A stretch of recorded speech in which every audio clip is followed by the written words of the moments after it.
Bonjour à tous et bienvenue à l'émission Courrier du Cœur. Alors le thème du jour, c'est la situation des étudiants universitaires au Sénégal. C'est tout de suite.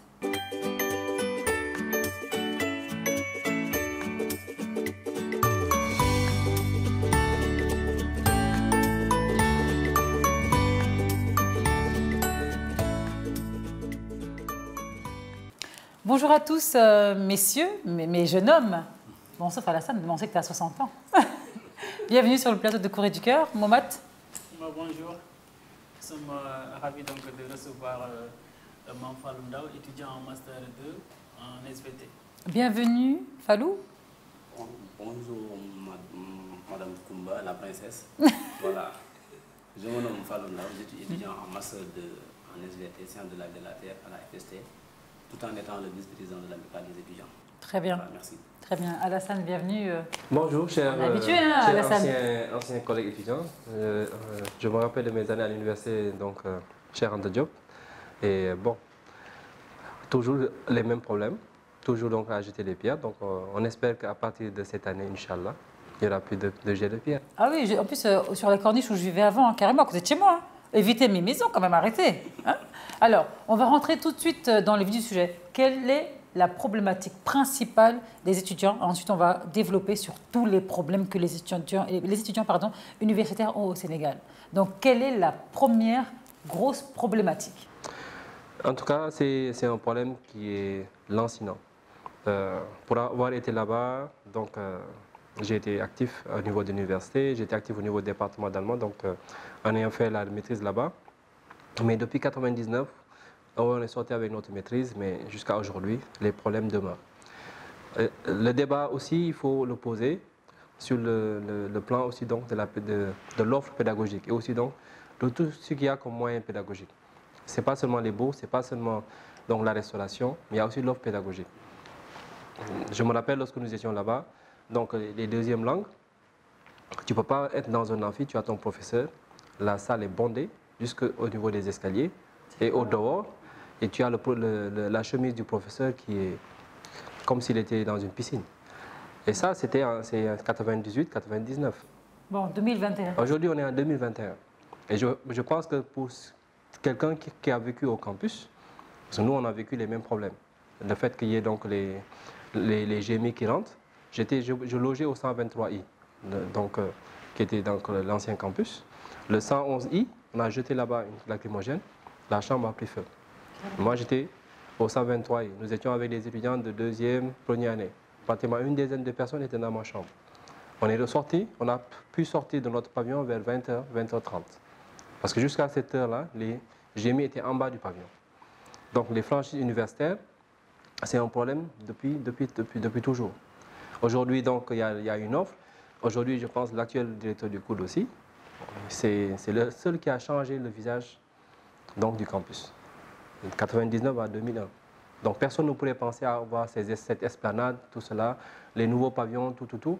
C'est vrai, il a aussi donc l'ancien recteur aussi, M. Sow, qu'il faut aussi saluer. Donc il y a une continuité, ça veut dire qu'il y a une volonté de faire. Mais je pense qu'aujourd'hui, il faut poser le débat aussi d'une autre manière. Vous ne pouvez pas avoir quelqu'un aussi qui travaille, qui fait un tel embellissement, et en plus on arrache les gazons. Moi, j'ai un pincement au cœur quand je traverse le campus. Donc vraiment, je pense que vous êtes des intellectuels. Peut-être il faut changer de forme. Si la violence ne porte pas ses fruits, pourquoi pas ne pas faire une revendication pacifique? Ce qui a amené donc cette sortie des étudiants, il y a l'intoxication d'une étudiante dans un des campus, la solidarité aussi. Et aujourd'hui, on a vu donc tous les étudiants pratiquement de l'UCAD qui sont sortis. Donc le problème fondamental au niveau c'était l'argent. C'est quoi? Il y a aussi les bourses. Pour moi, c'est même pas forcément bourse, mais l'argent. Pour moi, la problématique d'un étudiant, c'est l'argent. Il ne faut pas mentir, c'est l'argent. Voilà. Qu'est-ce qui vous a fait sortir donc des salles de classe? Le problème majeur des étudiants, c'est l'intoxication qui s'est produite la semaine dernière à l'université de Bambey. Voilà, et cela a poussé aux étudiants de l'UCAD de faire une solidarité, d'aider leurs camarades étudiants de Bambey.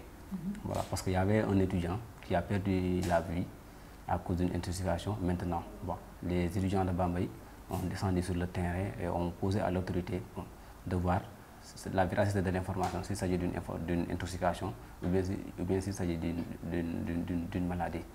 Voilà. Mais aujourd'hui, on est formel, c'est l'intoxication alimentaire. voilà, bon, parce que l'autopsie, jusqu'à présent, on n'a pas eu une communication claire sur ça. Mais lorsque les étudiants ont descendu sur le terrain, bon, ils étaient partis avec les autorités autour d'une table.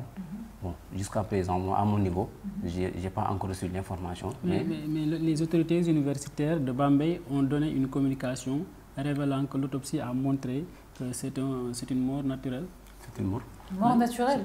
Oui, c'est ça qu'ils ont dit. Bah, ça, c'est intoxication Parce que alimentaire ou ça, c'est Badara Ndiaye, il était parti à Kaolack. Voilà, c'est Badara il est mort là-bas. Voilà, c'est Badara Ndiaye. Même si l'intoxication n'a pas causé la mort, mais on a vu qu'il y a un certain nombre d'étudiants ont eu la diarrhée, ce qui est anormal.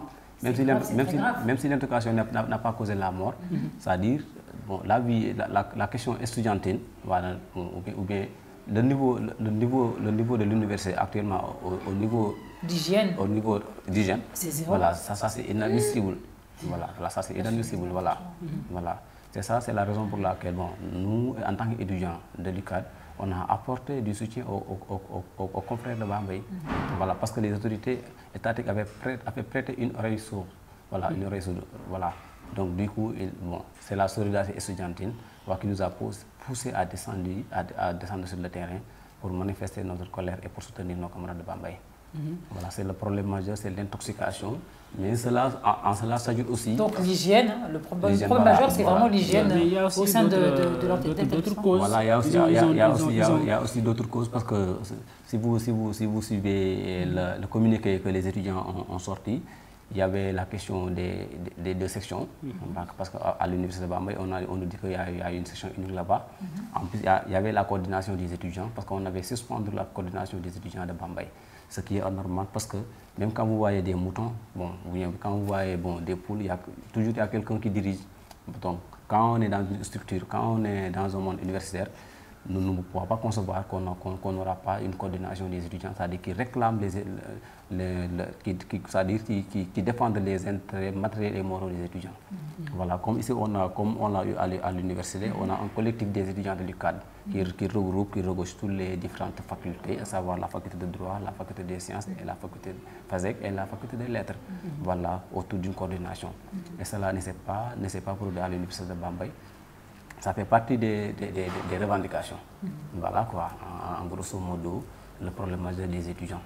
Voilà. Donc ça, on a parlé donc des plus gros problèmes des étudiants, argent, hygiène et, comme vous l'avez dit, les examens. Les deux sessions. Les deux sessions, voilà. Ils ne veulent pas faire une seule session pendant l'année. Donc, pourquoi? Voilà, parce que nous savons bel et bien que les études sont très difficiles. Donc du coup, quand vous exigez les étudiants à faire une session, voilà, ça dit que les étudiants risquent de reprendre les années ou bien de cartoucher, ce qui est anormal. Donc on doit donner les étudiants leur chance de pouvoir faire deux sessions. C'est-à-dire quand tu n'as pas validé la session normale, d'avoir une session de rattrapage. Parce que bon, nous savons bien qu'on est au Sénégal, bon, les conditions socio-pédagogiques, les conditions sociales ne sont pas tous réunies. Du coup, forcément, il y aura des répercussions. Donc, sur les études. Mais ça, c'est évident. Déjà, même au niveau moral, le stress, la dépression que les étudiants ont, et aussi, bon, c'est vrai qu'on ne fait pas trop focus aux problèmes psychologiques, mais c'est clair que tous ces problèmes que les étudiants ont, sachant qu'ils doivent vraiment être les premiers, on va dire, sortants des examens et des concours, pour la famille. Donc, les conditions, il n'y a pas d'argent. Hygiène, 0. Problématique des sessions, comme tu l'as dit tout à l'heure. Et tu ajoutes à ça donc les problèmes donc, de stress et de dépression. Dépression, voilà, ça va répercuter sur la santé. Sur la santé et sur les études.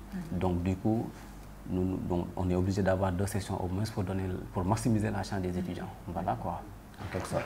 Mais présentement au niveau de l'UCAD, chaque année pratiquement c'est récurrent. Donc c'est toujours les mêmes causes qui donnent les mêmes effets.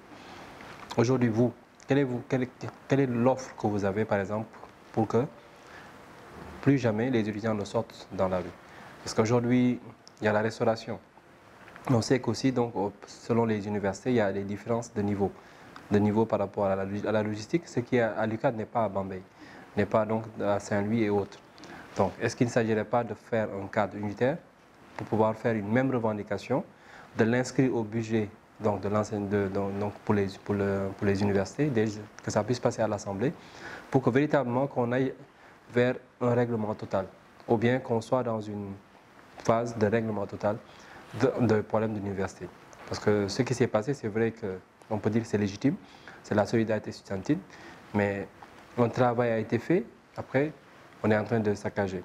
Vous, en tant qu'étudiant, qu'est-ce que vous pensez qu'il faudrait faire pour que pareille chose ne se répète plus? Voilà, je serais très ravi de répondre à cette question. C'est-à-dire, si je comprends bien votre question, c'est par rapport aux dégâts matériels que les étudiants causent lorsqu'ils réclament ce qui leur revient de droit. Maintenant, ça, bon, c'est un cri de cœur que toute la population sénégalaise nous demande. Voilà, c'est un cri de cœur. Voilà, parce que aussi nous sommes des intellectuels, nous sommes des humains, nous ne devons pas gaspiller. Mais le problème majeur, le problème fondamental, c'est qu'à chaque fois qu'on a une plateforme revendicative, les autorités nous prêtent une oreille sourde. Du coup, on est obligé de descendre sur le terrain parce qu'on nous dit que c'est la seule manière ou bien c'est le seul moyen de lutter. Voilà quoi. Mais, bon, mais on est vraiment désolé, on est vraiment navré parce que nous aimons le Sénégal et nous sommes l'avenir de demain. Nous ne voulons pas gaspiller, nous ne voulons pas casser. Mais donc... Mais vous ne trouvez pas qu'aussi quand même, vous dites que vous ne voulez pas casser, on comprend la situation d'un étudiant qui est très difficile, c'est la fatigue, mais c'est l'épuisement physique et moral. Donc on pourrait comprendre. Mais n'empêche, il n'y a pas de logique à vouloir casser pour faire comprendre quelque chose. Voilà, il y a aussi cette logique à avoir. Hein. Donc il faut aussi comprendre les gens après qui seront en face de vous et qui ne seront pas du tout d'accord. Ben, pourquoi vouloir casser du matériel et après pleurer pour le matériel? Mais là-bas, la responsabilité se situe au niveau des autorités étatiques ou de nos autorités compétentes, je peux dire. Parce que donc, quand l'étudiant a des problèmes, donc, il dépose une plateforme revendicative. Ce qui est normal, c'est de les convoquer en réunion, d'essayer de se débattre, de trouver un consensus. Mais si tel n'est pas le cas, mais qu'est-ce qu'on va faire? Qu'est-ce qu'on va faire? Pour vous, la solution, c'est de casser? Et vous êtes d'accord avec ça, de casser? Non, mais on n'est pas d'accord, mais c'est le seul moyen de revendiquer. C'est le seul moyen. Parce que des fois, on doit toujours reprendre, se jeter des pierres. Vous savez, tout ne peut pas se régler par la violence. Je pense que vous avez quand même un certain niveau intellectuel. Je pense que là, ce que vous devez défendre, c'est pratiquement, comme on dit, le confort de l'étudiant. Donc, si vous faites une comparaison avec ce que vous avez comme niveau de confort au niveau de l'université Cheikh Anta Diop, dans les autres universités, il y a une différence. Mais si vous allez aller vers une normalisation, c'est-à-dire que vous avez un confort homogène, la logistique que vous avez à Dakar, que vous ayez cette même logistique au niveau de Saint-Louis, au niveau de Bambey, au niveau de Ziguinchor, et que vous puissiez donc faire une revendication générale. Là, je pense aussi, associer aussi les professeurs, parce qu'ils sont vos enseignants. Vous êtes 1000, par exemple, dans un amphithéâtre. Demandez à ce professeur-là le temps que ça lui prend au moment d'examen pour vous corriger, pour vous évaluer normalement. Il y va de votre avenir. Donc, si aujourd'hui vous mettez vous saccagez toute cette logistique, qu'est-ce qu'il va perdre? Le temps de le réparer, de restaurer, tout cela, vous perdez encore une semaine, 15 jours. Ça, c'est une semaine, 15 jours d'enseignement aussi. Eux, ils vont recevoir le salaire. Mais vous allez perdre 15 jours. Imaginez que vous perdez 15 jours sur 5 ans, jusqu'au niveau de master. Ça vous fait combien? Donc, vous avez un trou. Ça veut dire que vous sortez, vous êtes pratiquement des gruyères. J'ai aimé ce qu'il a dit, hein, et les professeurs auront toujours, quoi qu'il en soit, leur salaire. Voilà, ça c'est absolument et la perte, elle est plus chez l'étudiant que le professeur. Ça c'est absolument vrai, parce que à chaque fois, si vous constatez les choses, les étudiants, à chaque fois qu'ils cassent, d'habitude en général, ça dit ils descendent au niveau de l'avenue Cheikh Anta Diop de Dakar. Mais pourquoi toujours sur la corniche? Mais à l'intérieur aussi, on voit, il y a des travaux. Voilà, laisse-moi expliquer. Vous avez caillassé? Voilà, laisse-moi expliquer. À chaque fois, quand on a déposé notre plateforme revendicative et que les autorités nous prêtent une ressource, qu'est-ce qu'on va faire? On va partir de la faculté, on va déloger les étudiants. Dans le campus pédagogique, c'est ça que ça se passe. Maintenant, on va descendre sur le terrain, c'est-à-dire partir à la corniche ou bien barrer l'avenue Cheikh Anta Diop. Parce qu'on dit souvent que c'est là-bas que Macky Sall passe, c'est là-bas que le président Macky Sall fera. Voilà. Donc quand tu fais ça, automatiquement le président Macky Sall sera impacté. Effectivement. Donc du coup, dès lors, il y aura des négociations. Mais on pouvait pas en arriver à cela. Mais est-ce que vous avez eu ces négociations avec le président? À chaque fois, parce que le président est-ce qu'ils sont bien organisés? Non, le président a des interlocuteurs. Parce qu'il y a le ministre de l'enseignement supérieur, il y a les médiateurs, il y a le directeur du COUD qui est là-bas. Donc à chaque fois qu'il y a un problème qui se pose, voilà, nous, par le collectif des étudiants, parce que ce n'est pas tous les étudiants qui partent en négociation, mais il y a le collectif, c'est-à-dire qui regroupe le président et les PC, le président de l'amicale et le président de la commission sociale des différentes facultés. C'est eux qui partent pour la négociation.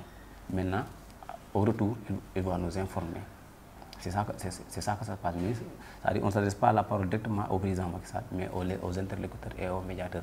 À chaque fois qu'on peut dire que, à chaque fois qu'il y a un problème qui se pose, à chaque fois qu'on a barré la corniche ou bien la corniche de Dakar, tout de suite, peut-être on aura gain de cause. C'est-à-dire que pour vous dire que c'est la faute de l'État. On ne pouvait pas en arriver à cela. C'est-à-dire l'étudiant, quand il descend sur le terrain, il est au fond du mur. Il est au fond du mur. Mais ce n'est pas... Parce que quand je parle... Bon, j'ai le cœur, comme je disais tout à l'heure, c'est un épuisement. C'est un épuisement mental déjà et physique. Moi, j'ai entendu dire aussi qu'il y a des étudiants qui viennent à pied et qui peuvent marcher des 2 heures de temps. Imaginez sous la chaleur, tu marches 2 heures. Et finalement, pourquoi après? Et il y en a même qui arrêtent en cours de route parce qu'ils n'ont pas le choix. Absolument. Mais est-ce que ça aussi, ça devrait être une cause que vous allez dénoncer? Mais on n'a jamais entendu des étudiants réclamer des bus tels que, voilà, pour venir à l'école. Voilà, vous savez... Je ne sais pas s'ils peuvent réclamer les bus, alors que déjà, ils réclament une hausse de bourse. Alors, bus, ça va être très grave. Hein? Il y a des choses qui sont prioritaires. C'est-à-dire quand on prend l'exemple de la bourse, c'est-à-dire la bourse, elle est prioritaire pour un étudiant. Voilà, donc... La bourse est montée à combien? La bourse, demi-bourse, c'est 20 000. Bourse entière, c'est 40 000. Mais il y a des critères. Tous les mois? Non, tous les mois, oui. Tous les mois, 20 000 ou 30 000? Ou 40 000, ou 65 000 quand vous êtes en master 2. C'est ça le critère. Mais le problème, ça arrive quand je prends l'exemple de la faculté des sciences, dont je maîtrise bien, voilà, ou bien dont je maîtrise un peu, c'est-à-dire par rapport au nombre d'étudiants. Mais on fait quoi avec une bourse de 20 000 et 30 000 par mois? Non, une bourse de 20 000, ça ne sert à rien, je peux dire. Parce que quand tu as des cours... déjà juste la nourriture. Quand tu as des cours à acheter, parce que je dis pas la nourriture, mais quand tu as des cours à acheter, supposons tu viens, on te donne des cours de physique, des cours de chimie, de biologie animale, biologie, etc. Tout ça avec 20 000 francs. C'est impossible. 20 000 francs, déjà, en une journée, je veux bien, mais en un mois, c'est pas possible. Maintenant, maintenant la nourriture. Parce que quand vous prenez l'exemple des restaurants, des fois, vous viendrez au niveau du campus social, il y a un long queue. Et si tu es à court, tu es obligé d'acheter. Voilà, donc des fois, ça ne se fait pas. Est-ce qu'aujourd'hui, parce que pour avoir été à l'UCAD, ils avaient déjà une concentration démographique énorme. On est pratiquement à 100 000 étudiants. Rien que pour l'université Cheikh Anta Diop. Vous qui êtes étudiant, vous savez que présentement, vous ne pouvez pas être dans une amphi avec plus de 2000 étudiants. C'est vrai qu'on est en train de construire beaucoup de bâtiments pour loger et tout cela. Il y a eu la réforme universitaire. On avait demandé à ce qu'on amène l'inscription à 50 000 francs pour le budget carrément de l'université et qui va donc faire en sorte à l'inscription. Si on fait un calcul, je n'ai pas le chiffre exact, à l'inscription c'est une seule fois. 50 000 francs. Et que ce budget-là, si on l'affecte véritablement pour renforcer la logistique, les moyens au niveau des facultés, parce que ça, c'est un besoin. C'est-à-dire que vous, la bourse, c'est pour renforcer. Donc, ça veut dire qu'il faudrait que vous-même, parce que vous, c'est vous qui vivez donc l'environnement universitaire. Vous vivez donc aussi les problèmes au niveau pédagogique. Donc, chaque fois, c'est poser des problèmes. Mais vous, quelles sont les solutions que vous pensez pouvoir mettre sur la table aussi? Parce qu'à chaque fois aussi, c'est toujours revendiqué. Mais qu'est-ce que vous proposez aussi? Qu'est-ce que vous voulez qu'on fasse pour vous? Voilà, merci. Je pense que la première des choses, c'est de revoir la politique d'orientation. Parce que déjà, quand je prends la faculté des sciences et techniques, voilà, déjà, moi en 2015, lorsque je venais, les TP et les TD s'arrêtaient à 20 h. Mais maintenant, actuellement, en 2021, il y a des étudiants qui font TP jusqu'à 22 h. Voilà, ça là, il y a beaucoup de choses qui l'expliquent.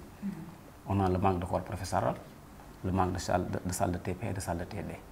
En plus de cela, il y a la forte il y a le nombre d'étudiants, un grand nombre d'étudiants qu'on oriente à la faculté. C'est-à-dire l'État devrait voir, c'est-à-dire le nombre d'étudiants qu'il oriente à chaque fois. Supposons cette année-ci, on est en année 2021, les premières listes ont commencé à sortir. C'est-à-dire l'État doit coordonner avec les autorités, c'est-à-dire le doyen, le recteur, etc., pour voir au niveau de la faculté, j'ai combien d'amphis, le corps, etc., c'est-à-dire pour limiter le nombre d'étudiants. C'est la première des choses, il faut limiter le nombre d'étudiants. Limiter le nombre d'étudiants qu'on oriente. Après avoir limité le nombre d'étudiants, maintenant on pourra maintenant, c'est-à-dire le corps professoral, augmenter le corps professoral, et les bâtiments qui sont là, qui sont en cours de production, essayer de terminer les bâtiments. Et du coup, on aura un grand nombre de salles de TP, un grand nombre de salles de TD. Je pense que si on fait cela, donc ce sera un processus à long terme. Si on fait cela. Il n'y a pas le fait, parce qu'aujourd'hui, vous avez des étudiants qui sont à l'UCAD, qui viennent des régions très éloignées, qui sont là. Est-ce que vous aussi, vous ne pouvez pas aussi demander à ce qu'il y ait des démembrements? Vous avez des universités qui ont, par exemple, ici, des bureaux, donc, comme on appelle à Dakar, par exemple. Ou si vous êtes étudiant, vous pouvez être inscrit à l'université, par exemple, à l'une de Bambey, mais vous faites les cours ici à Dakar, et vous êtes à Dakar. Donc, pourquoi ne pas aussi demander à ce que, dans les critères d'orientation aussi, si j'ai fait mon bac à Ziguinchor, que je puisse être orienté à l'université aussi de Ziguinchor, par exemple. Si est-ce que c'est la même chose aussi, l'université de Ziguinchor et Charles Diop? C'est par rapport à des spécialités, par rapport attention, parce que j'ai l'impression que quand même, Cheikh Anta Diop, c'est meilleur que d'aller dans une autre université qui est au fin fond de la Casamance ou comme tu dis là. Oui, c'est une question de politique. Oui, mais de logique aussi. Tout le monde veut aller où ça fonctionne en fait. Mais regardez la concentration que vous avez aujourd'hui. Quand je passe au niveau de... Mais tout le monde veut aller où ça fonctionne. Voilà, c'est vrai. Mais regardez la concentration. Je vois les bâtiments qui poussent comme ça, donc pour les chambres et tout ça au niveau de l'UCAD. D'accord. On peut qualifier l'université Cheikh Anta Diop, c'est la 20e commune de la ville de Dakar, pratiquement. Donc vous faites l'équivalent d'une commune. Donc aujourd'hui, pourquoi ne pas éclater pour que, par exemple, comme on l'a dit tout à l'heure, donc aujourd'hui, vous avez des étudiants qui marchent de leur localité parce que la bourse ne leur suffit pas pour pouvoir assurer le transport et la restauration. Ils n'ont même pas de chambre. Ils ont la bourse, soit bourse entière ou demi-bourse. Donc il y a cette prise en charge sociale. Donc si vous devez véritablement vous battre pour des choses, il faut vous battre pour le confort campus social, mais le confort pédagogique. Vous regardez la concentration que vous avez au niveau de l'université Cheikh Anta Diop et vous avez aussi donc l'espace géographique. Vous ne pouvez pas avoir des amphis pour 2000 comme un stade de football. Ce n'est pas possible. Mais vous pouvez faire en sorte qu'il y ait aussi une décentralisation. Donc, si vous avez fait votre bac à Kaolack, vous avez l'université de Kaolack, et qu'on fasse en sorte d'avoir aussi la même qualité d'enseignement. Donc, on doit pouvoir aussi vous associer à ça. C'est pour ça que je dis que si vous vous battez et que vous ne mettez pas d'abord en avant l'offre pédagogique, la qualité, pratiquement, parce que vous n'êtes pas venu à l'université pour prendre une chambre. Vous faites maximum 4 ans, 5 ans, vous partez. À l'exception des étudiants de médecine, 5 ans, 7 ans, après la spécialisation. Mais un étudiant ne peut pas faire plus de 5 ans en cycle normal, s'il est vraiment fait pour l'université. Sinon, c'est la formation professionnelle. Donc aujourd'hui, c'est ça qu'il faut vraiment repenser. On va regarder ensemble un reportage justement à cœur ouvert. J'ai aimé votre introduction justement en parlant d'aujourd'hui. Je vais venir parler justement à cœur ouvert. J'ai aimé. On va regarder ensemble ce reportage et on va revenir tout de suite sur le plateau.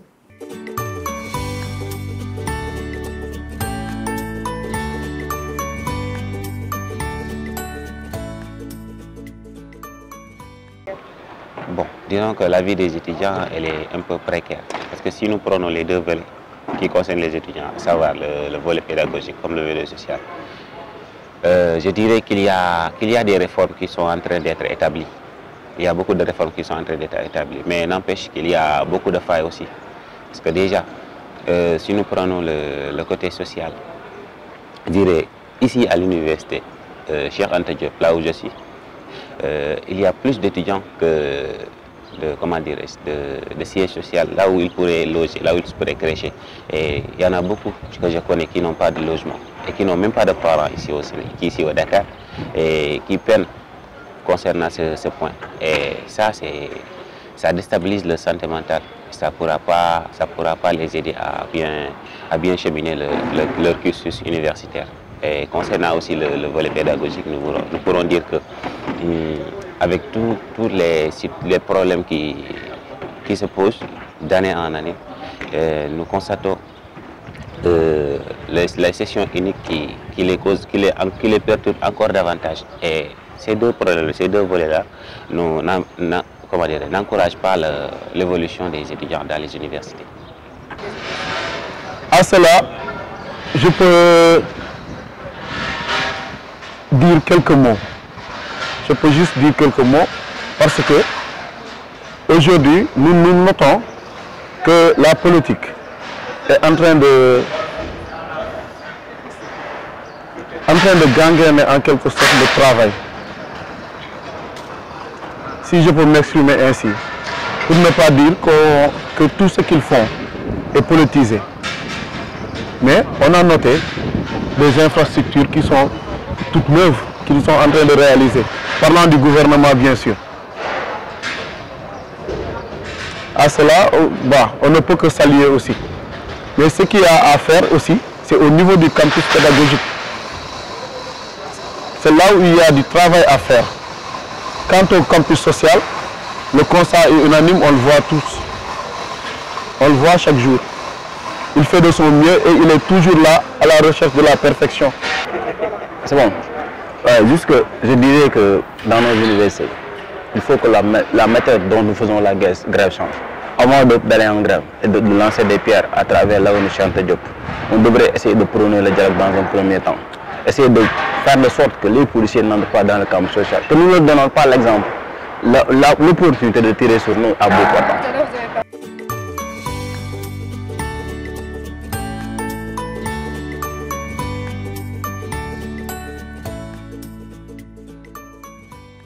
Donc là, on a pu voir ensemble 3 jeunes étudiants qui expliquaient justement les problématiques qu'on trouve dans les universités au Sénégal. Alors j'ai une question. Est-ce qu'on trouve les mêmes problèmes au sein des enseignements privés et dans les universités privées? Voilà, quand il s'agit du domaine privé, je dis que bon, peut-être je ne le maîtrise pas assez, mais le problème est récurrent. Le problème est récurrent parce que même dans les... C'est toujours la même problématique. C'est toujours le même problématique. Surtout la question des bourses. Je pense que même les étudiants du privé ont ce problème-là, la question des bourses. Voilà. Mais bon, la différence c'est que les étudiants du privé, peut-être, ils n'ont pas un campus social qui requiert, parce que ce sont des instituts, ce sont des ICEP. Voilà quoi. Donc à chaque étudiant, tu prends l'institut qui est plus proche de toi ou bien l'institut qui... il n'y a pas vraiment de problématique, voilà, parce que qui dit privé dit forcément avoir l'argent. Voilà, très bien, voilà quoi. Mais même les étudiants du privé, je pense qu'ils devront bénéficier d'une bourse. Parce que c'est pour résoudre le problème que le président Macky Sall, peut-être, je dirais que c'est un acte noble qu'on salue. Parce que pour ça, auparavant, les étudiants avaient le bac et ils n'avaient pas d'orientation. Et ça c'est extrêmement grave. Ils n'ont pas le bac, ils ont le bac, mais pas d'orientation. Pas d'orientation. J'ai envie de dire, actuellement, tu as des étudiants qui ont tous leurs diplômes et ils n'ont pas d'emploi. C'est quoi la pire des choses? C'est ça qui est grave. Mais le problème, ça, un étudiant qui a les diplômes et qui n'a pas d'emploi, peut-être, je dis peut-être, parce que l'emploi c'est autre chose. Ça c'est du domaine divin, je peux dire. Mais très sincèrement, un étudiant qui a fait le collège, le secondaire, après avoir obtenu son bac et il fait des études supérieures, ce qui est normal, je dis, dans un pays, c'est-à-dire qu'il doit bénéficier d'une orientation, soit dans les universités publiques, soit dans les universités publiques, dans les universités privées, autant pour moi. Voilà, donc maintenant pour réguler le problème, c'est-à-dire le problème que M. Diagne disait tout à l'heure, c'est-à-dire la concentration. Maintenant, je dis que c'est une bonne politique de l'État. Maintenant, elle a essayé de décentraliser, c'est-à-dire d'orienter certains étudiants dans le domaine privé, c'est-à-dire au moins pour désengorger les universités du Sénégal. Ça, c'est une bonne politique. Mais maintenant, une politique doit avoir un accompagnement pour suivre. Parce que il n'y a jamais de suivi, d'après ce que je comprends. Très bien, voilà le terme adéquat. Parce que dans les années passées, on avait même entendu qu'il y a certains dirigeants des écoles, des universités publiques, des universités privées autant pour moi, qui avaient décidé de fermer, c'est-à-dire que l'État avait des dettes qu'il ne les a pas payées. C'est l'autre problème de l'école privée actuellement, c'est un problème récurrent. On a vu que les écoles privées sont même fermées à cause de cet endettement-là de l'État. Donc ça aussi, c'est un autre calvaire des étudiants privés. Moi, j'ai eu à rencontrer certains qui m'ont dit que vraiment, il y a 3 mois, on n'a pas étudié. Donc je pense que le problème aussi, ce n'est pas vous. Il y a les étudiants privés aussi, ils vivent le calvaire. Mais eux, on ne les entend pas donc, dans les fronts pour caillasser et pour affronter les policiers. Moi, la question, est-ce que vous avez entendu la déclaration du président de la République tout récemment? Il a dit qu'il va résoudre votre problème. Est-ce que vous y croyez? Voilà, mais c'est une stratégie de l'État, parce qu'à chaque fois... Très sceptique, hein. Voilà, parce que dans la vie, nous sommes tous des intellectuels. Nous sommes tous des intellectuels. Quand le président Macky Sall dit qu'il va résoudre tous les problèmes des étudiants, voilà, on sous-entend que peut-être on ne dirait pas que c'est impossible. Mais voilà. Mais pourtant, c'est ce que vous voulez du président. Voilà, mais c'est ça qu'on veut. Mais est-ce que ce sera réalité? Est-ce qu'une promesse sera tenue? Voilà, très bien. Est-ce que vous-même, vous avez construit un pont? C'est-à-dire qu'aujourd'hui, c'est toujours la partie revendication. Revendication. Et est-ce que vous avez, par exemple, voulu, ou bien est-ce que vous avez l'intention de proposer? Parce que c'est vous qui vivez au quotidien. Je pense qu'ils ont proposé. Voilà. Avant de caillasser, ils ont proposé, je pense. Voilà, donc il y a ça. Mais aussi, il y a aussi un autre phénomène. Vous êtes aussi statique. Vous restez au même point. Vous êtes avec la même stratégie. Ça fait plus de 20 ans. Ça ne change pas. Toujours. Soit vous sortez, vous lancez des pierres, cassez des bus, c'est la même chose. J'ai envie de répondre, parce que ça fait 20 ans finalement que niveau aussi gouvernement, ça ne change pas. Oui, mais c'est-à-dire que vous-même qui vivez dans le campus, vous avez quand même des choses que vous pouvez faire. Vous savez, vous êtes de la faculté des sciences et techniques. Ça veut dire que, comme on dit, vous connaissez véritablement tout ce qui est analyse logique. Véritablement, vous êtes très méthodique. Donc, ça veut dire que vous êtes en face d'un problème, vous êtes censé trouver une solution, n'est-ce pas? Donc déjà en commençant par votre faculté, qu'est-ce que vous pensez pouvoir faire, ne serait-ce que vous, de façon volontaire, pour améliorer le confort, avant même d'aller réclamer? Parce que si, par exemple, vous perdez du temps avec des mois de grève, ça va impacter sur votre niveau d'études et d'enseignement. Donc déjà, comment vous pouvez faire en sorte qu'il y ait un environnement apaisé? Parce que chaque année, c'est la même chose. Les facultés, c'est des tensions, c'est récurrent. Mais déjà, qu'il y ait un pacte de paix, si je peux dire ça ainsi, au niveau des facultés. Au moins qu'il y ait, par exemple, une année où on dit, OK, 0 grève, mais on va faire en sorte de discuter et d'échanger. Et vous mettez votre plan d'action, vous le présentez aussi bien aux autorités de l'université, mais vous le faites passer aussi au niveau des médias. Il y a un médiateur de la République. J'aimerais savoir ce qu'il en pense de la proposition d'Alassane. Je suis en désaccord par rapport... Je l'ai senti tellement. Et même moi qui ne suis plus étudiante, je me suis dit, mais comment un étudiant qui souffre, qui est dans des situations tellement précaires, je ne parle même pas de ceux qui n'ont pas de chambre, niveau moral, santé, tout, franchement, tout y est. Fatigue, épuisement, finalement, je ne sais même pas comment ils arrivent à avoir leur diplôme, mais tu as des braves gens qui arrivent à avoir leur diplôme, machallah, je les félicite. Comment tu veux que ces gens-là trouvent une solution? Ils sont épuisés, en fait. Non, vous savez, quelle est la solution de quelqu'un qui n'a pas d'argent, de quelqu'un qui galère pour venir travailler, et de quelqu'un qui n'a même pas de lumière pour étudier, même bougie, il n'y a pas. Regardez, il faut la communication d'abord. Ça fait 20 ans qu'on te dit qu'ils ont communiqué. Ça fait 20 ans de communication. Regardez, vous déjà, quand il y a ces problèmes de restauration et tout cela, vous savez que ce n'est pas tout le monde qui a accès, par exemple, aux chambres, par exemple. Comme par exemple, il y a des étudiants qui marchent, qui viennent chaque fois au cours à 10 heures, parce que ça leur prend 2 heures de temps pour venir. Oui, justement, mais l'étudiant dont tu parles, quelle solution il va apporter? La solidarité que vous avez proposée en tant qu'étudiant, c'est quoi? Vous lui prêtez, par exemple, des tickets de resto et vous le clandotez. Ça veut dire qu'une chambre qui est réservée pour 2, c'est 4 personnes. Mon ami, J'ai entendu là-bas, là, que dans une chambre, il y a 12 personnes déjà. Voilà, donc déjà, ça c'est fait, c'est même pas 4, c'est même 12. Voilà. Ça, c'est absolument vrai. Parce qu'au niveau du campus social, nous savons tout ce qui se passe. Vous dites 12 personnes, mais il y a des chambres qui prennent une vingtaine de personnes. Alors, toi, tu es en train de dire que la situation est grave. Parce que nous, en tant qu'étudiants, nous sommes très solidaires. Parce que moi qui vous parle, supposons-moi, j'ai une chambre, je ne veux pas laisser mon cousin, ou bien mon frère, ou bien ma soeur, voilà, dans certaines conditions. Donc je suis obligé de l'héberger. Mais la capacité d'hébergement a des limites. Donc du coup, par forcément, il y aura des étudiants. Et c'est difficile, plusieurs 20 personnes qui font la navette. Ça, c'est absolument vrai. Les étudiants vivent en proximité au niveau du campus social. Ça, c'est un phénomène qui est là. J'ai une question. Les chambres, elles sont mixtes?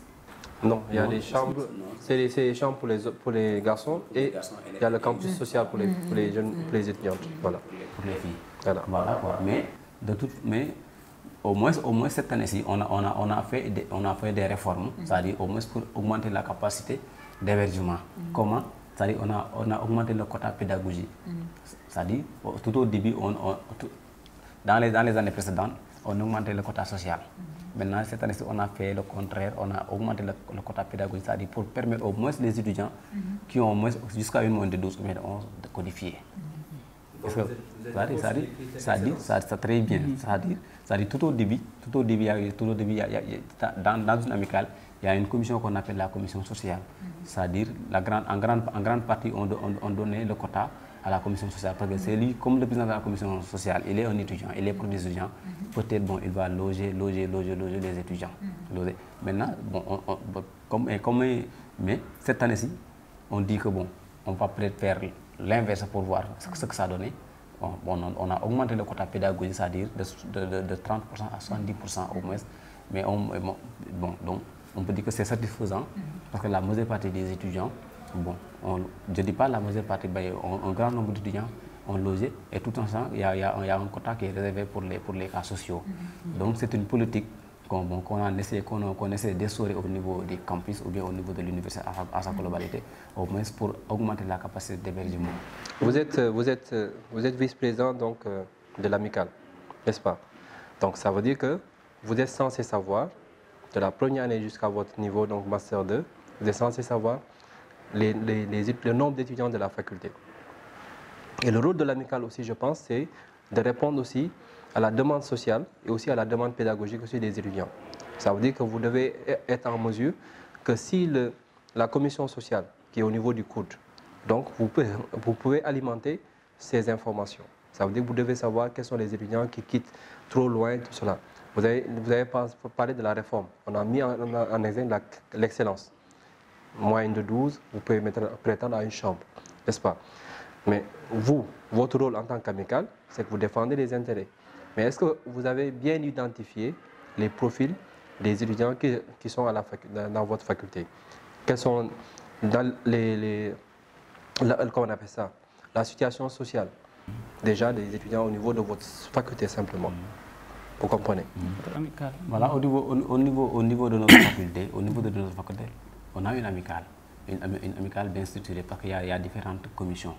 Maintenant, pour la commission sociale, maintenant, il y a un président.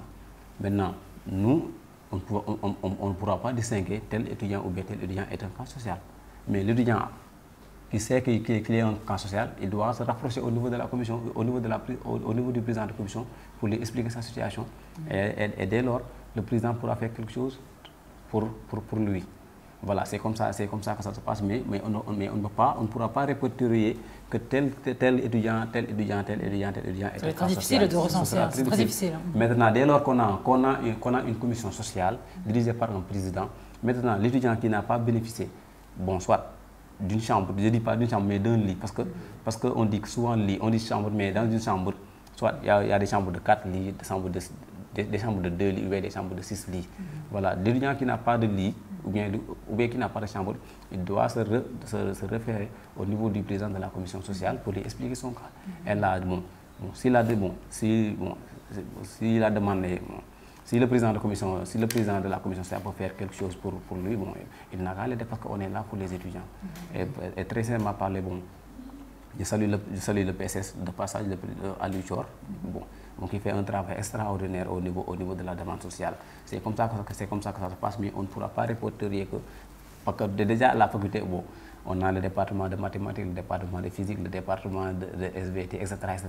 Donc un président de commission qui est au niveau du département de SVT, peut-être il peut en connaître quelques cas, mais au niveau du département de mathématiques ou bien au niveau du département de PSC, peut-être ils n'en connaissent pas. Mais l'étudiant qui sait que moi je suis un cas social et que je n'ai pas codifié, je n'ai pas de bourse, etc., mais il doit se référer au niveau de la commission parce que la commission, il y a le président, il y a les adjoints.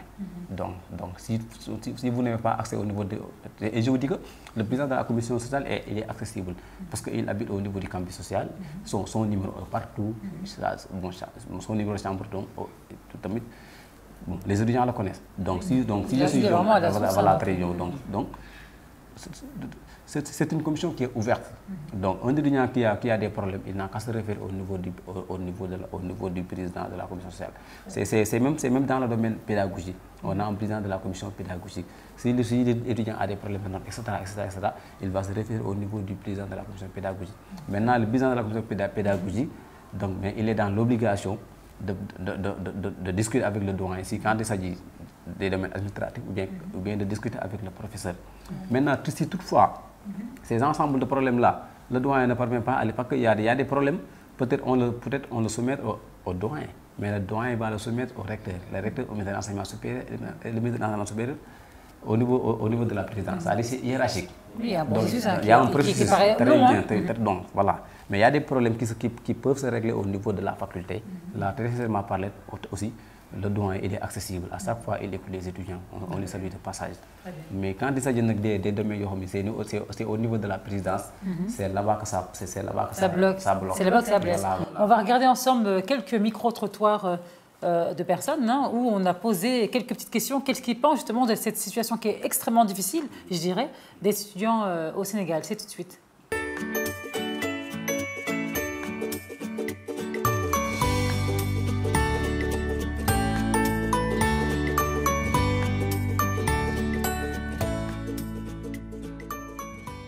Maaleykum salam.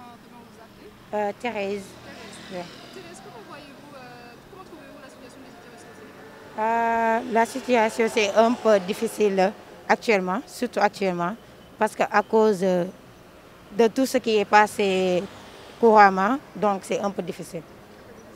Et pensez-vous que le gouvernement joue son rôle auprès des écoles et des universités? J'ai pas bien compris. Est-ce que le gouvernement joue son rôle auprès des universités et des écoles? Des fois, parfois, des fois non. Parce que des fois, on dirait que même le gouvernement a oublié que les étudiants sont ici au Sénégal même. Parce que c'est un peu difficile aussi de vivre avec une situation un peu moyenne. Ouais. Ne faudrait-il pas qu'il y ait plus de ressources financières pour combler les besoins des étudiants? Si, bien sûr. Parce que nous, des fois, nous les étudiants, on a tendance aussi à être un peu fâchés. Mais aussi, on a besoin de ressources aussi pour qu'on soit plus cultivé dans nos études aussi. Quelle est la plus grosse problématique des étudiants? Le problème des étudiants, c'est quoi? C'est juste les moyens aussi, parce que ça manque de moyens. Parce que si tu vois les étudiants, il y a des étudiants qui s'habitent un peu loin ici au niveau de Dakar. Des fois, il manque de moyens aussi, parce que l'État doit nous aider un peu. Voilà. De rien. maaleykum salaam Omar Ndiaye. waa étudiants yi moom xanaa wax gouvernement bi mu jàppale leen rek parce que vraiment ay jeunes lañ yoo xam ne ëllëg ñoo yor réew mi te nit ki nga xam ne mooy yor réew ëllëg moom da ngeen koy fex le tout pour ngeen jàppale ko bien vrai que ñoom dëkkuñ fi dañ bàyyi seen famille ñëw ci dëkk bi xam nga pour jàng rek moo leen fi andi bon état daal war na leen jàppale bu baax a baax.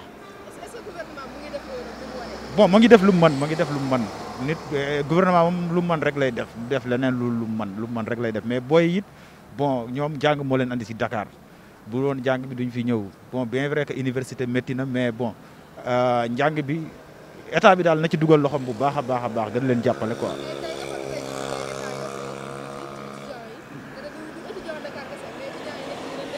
non université.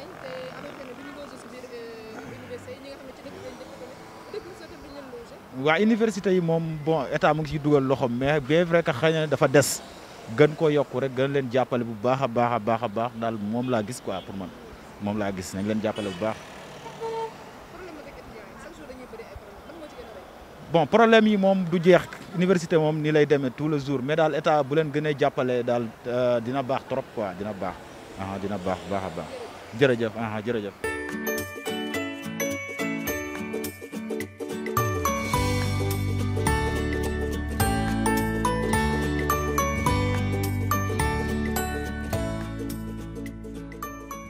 Alors, on l'a entendu ensemble dans les micro-trottoirs, c'est qu'il y a aussi cette problématique qui est principale, c'est toujours l'argent. Alors, que pensez-vous justement du job étudiant? Je pense que ce n'est pas quelque chose qui est ici très fréquent. On voit des étudiants parfois qui ont donc un travail à côté. Par exemple, parce qu'ils n'ont pas de bourse et tout ça. Je connais même des étudiantes qui... Quand elles n'ont pas cours, elles travaillent par exemple dans le nettoyage et tout cela. Ça, j'ai vu.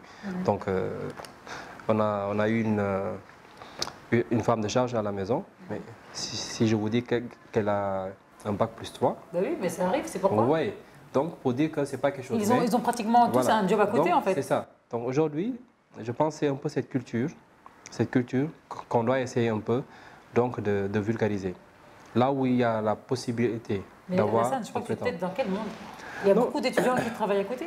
Oui, il y a beaucoup, mais ce n'est pas institutionnel, c'est informel. Mais bien entendu, voilà, mais il y en a beaucoup. Voilà, c'est une incitation. C'est faire en sorte que ce soit incitatif. Si c'est incitatif, d'accord. Ça veut dire que là où il y a un gap financier, il y a par exemple une initiative. Une initiative où, par exemple, du moment que vous êtes inscrit à l'université, vous avez par exemple la possibilité de présenter votre carte. Donc, en tant qu'étudiant, pour dire que voilà, il y a ce qu'on appelle les jobs étudiants. Ça, c'est que si c'est institutionnalisé, je pense que ça peut contribuer beaucoup à l'apaisement un peu de la tension sociale. Parce que le problème, c'est quoi? Ils ont tous un job en dehors de leurs études, mais ça ne les apaise pas, la preuve. Voilà. Donc, Fallou? Pour répondre à cette question, je dis que au niveau de notre faculté, ce serait très difficile, voire même impossible au niveau de la FST. Parce que le quantum horaire, tellement il est chargé, donc on ne pourra pas allier les études et le travail. Je m'explique. Parce que si vous avez des cours magistraux à faire, si vous avez des TD à faire, si vous avez des TP à faire, et ça dure des révisions, je pense que pratiquement, les étudiants n'ont même pas assez de temps pour pratiquer du sport. Et on dit un esprit sain. Pourtant, je voulais parler de sport. Voilà. J'allais dire, bon, ça peut les aider pour évacuer le stress et la dépression. Mais malheureusement, parce que le quantum horaire est trop surchargé. Parce que moi, lorsque je venais à l'UQAD à ma première année de licence, je faisais les lundis cours et les vendredis, ça arrive pour les cours magistraux. Maintenant, tous les autres jours, soit j'ai des TD ou bien des TP à faire. C'est-à-dire que le quantum est très surchargé, du coup on n'aura pas assez de temps pour rallier les deux. Maintenant, si je donne l'exemple peut-être de la faculté des lettres, bon, je ne dirais pas que ce sont les étudiants qui ont beaucoup de temps, peut-être ce n'est pas pour leur vexer, mais peut-être eux, bon, ils ont un calendrier moins chargé par rapport à nous. Donc ces étudiants-là, et d'habitude, si vous faites le constat, bon, c'est pratiquement les étudiants de la faculté de lettres, ou bien, je dis, non, c'est pas pour leur vexer, mais peut-être, ils ont un peu plus de temps que les étudiants qui sont à la faculté de médecine et à la faculté de sciences. Parce que là-bas, il y a des TP, il y a des TP, etc. Maintenant, en plus de cela, il y a la formation. Parce que supposons un étudiant qui vient d'avoir son bac fraîchement, il n'a pas assez de compétences professionnelles pour faire cette... Non, c'est toujours de la théorie en réalité. Voilà, donc du coup, pour les filles, c'est seulement le nettoyage qu'il faut faire. Et pour les garçons, soit tu pars dans les chantiers pour manœuvrer, etc. Et vraiment pas ces genres de jobs-là, je dis bien, ce n'est pas un job pour un étudiant. Parce qu'un étudiant qui part en chantier pour manœuvrer à la descente, il risque de ne pas réviser ses leçons. Et du coup, ça va répercuter sur ces résultats. Donc du coup, il est très difficile de rallier le travail et les études. Voilà. Je voudrais dire qu'il y a des étudiants qui le font parce qu'on a parlé donc, du retard des bourses. Donc forcément, pour continuer les études, les étudiants donc, ils utilisent... ils font d'autres travaux, on le voit ici à Dakar. Donc c'est pour continuer les études. Parfois on a vu des étudiants qui même abandonnent parce que les moyens ne sont pas là, surtout côté famille. Donc, oui, quand l'argent est là, ils se disent, bon, avec mon argent, mon job étudiant, j'ai pu aider ma famille, donc ils préfèrent même continuer. C'est triste, même continuer le travail et quitter l'école. Donc ça aussi, il faut le voir. La question, moi, je voudrais savoir, vous êtes au niveau de la faculté de sciences, donc est-ce que le matériel pédagogique est disponible là? Voilà, en toute sincérité, je pense qu'on a un déficit de matériel. Je l'ai lu, j'ai tellement entendu. Parce qu'on nous dit faculté des sciences techniques. Normalement, les cours devraient être accompagnés avec de la pratique. Mais depuis, si j'ose le dire, depuis les années 60, ou bien depuis que la faculté... mais c'est la réalité. Regarde, partez au niveau des labos. Mais vous savez, il y a un truc qui m'étonne, c'est que les étudiants qui ne savent même pas utiliser les ordinateurs et autres. Il y a une grave problématique. Même dans notre faculté, bon, souvent on n'utilise pas l'ordinateur, mais on utilise le microscope. Mais partez au niveau des salles de TP. Les salles de TP. Voilà. On nous dit que des fois, bon, il y a un prof qui me disait, bon, des fois pour les produits chimiques, on fait la commande à l'extérieur. C'est grave ça. C'est grave. Et pour les microscopes, voilà, ce sont des microscopes qui datent de très longtemps. Et des fois, il y a un déficit. Bon, ça, on nous dit une faculté des sciences, mais très sincèrement parlé, on dit souvent qu'il y a plus de théorie que de pratique. Et ça, c'est la faute de l'État. Parce que avec le monde tel qu'il est construit actuellement, parce que on sait bien que on est dans le domaine de la technologie, donc on doit prendre ça. Donc normalement, un étudiant qui sort de la faculté des sciences techniques doit avoir une compétence professionnelle. Mais regardez, nos diplômes sont académiques. Une fois avoir le master, quand tu déposes ton CV, on te demande qu'est-ce que tu peux faire. Mais tu peux rien faire, tu n'as que des diplômes académiques. Mais normalement, il devrait instaurer des formations professionnelles. Mais bon. Et les stages, quand tu cette année-ci, on peut dire que bon, peut-être, il y a des démembrements, parce qu'au niveau, on faisait un enseignement général.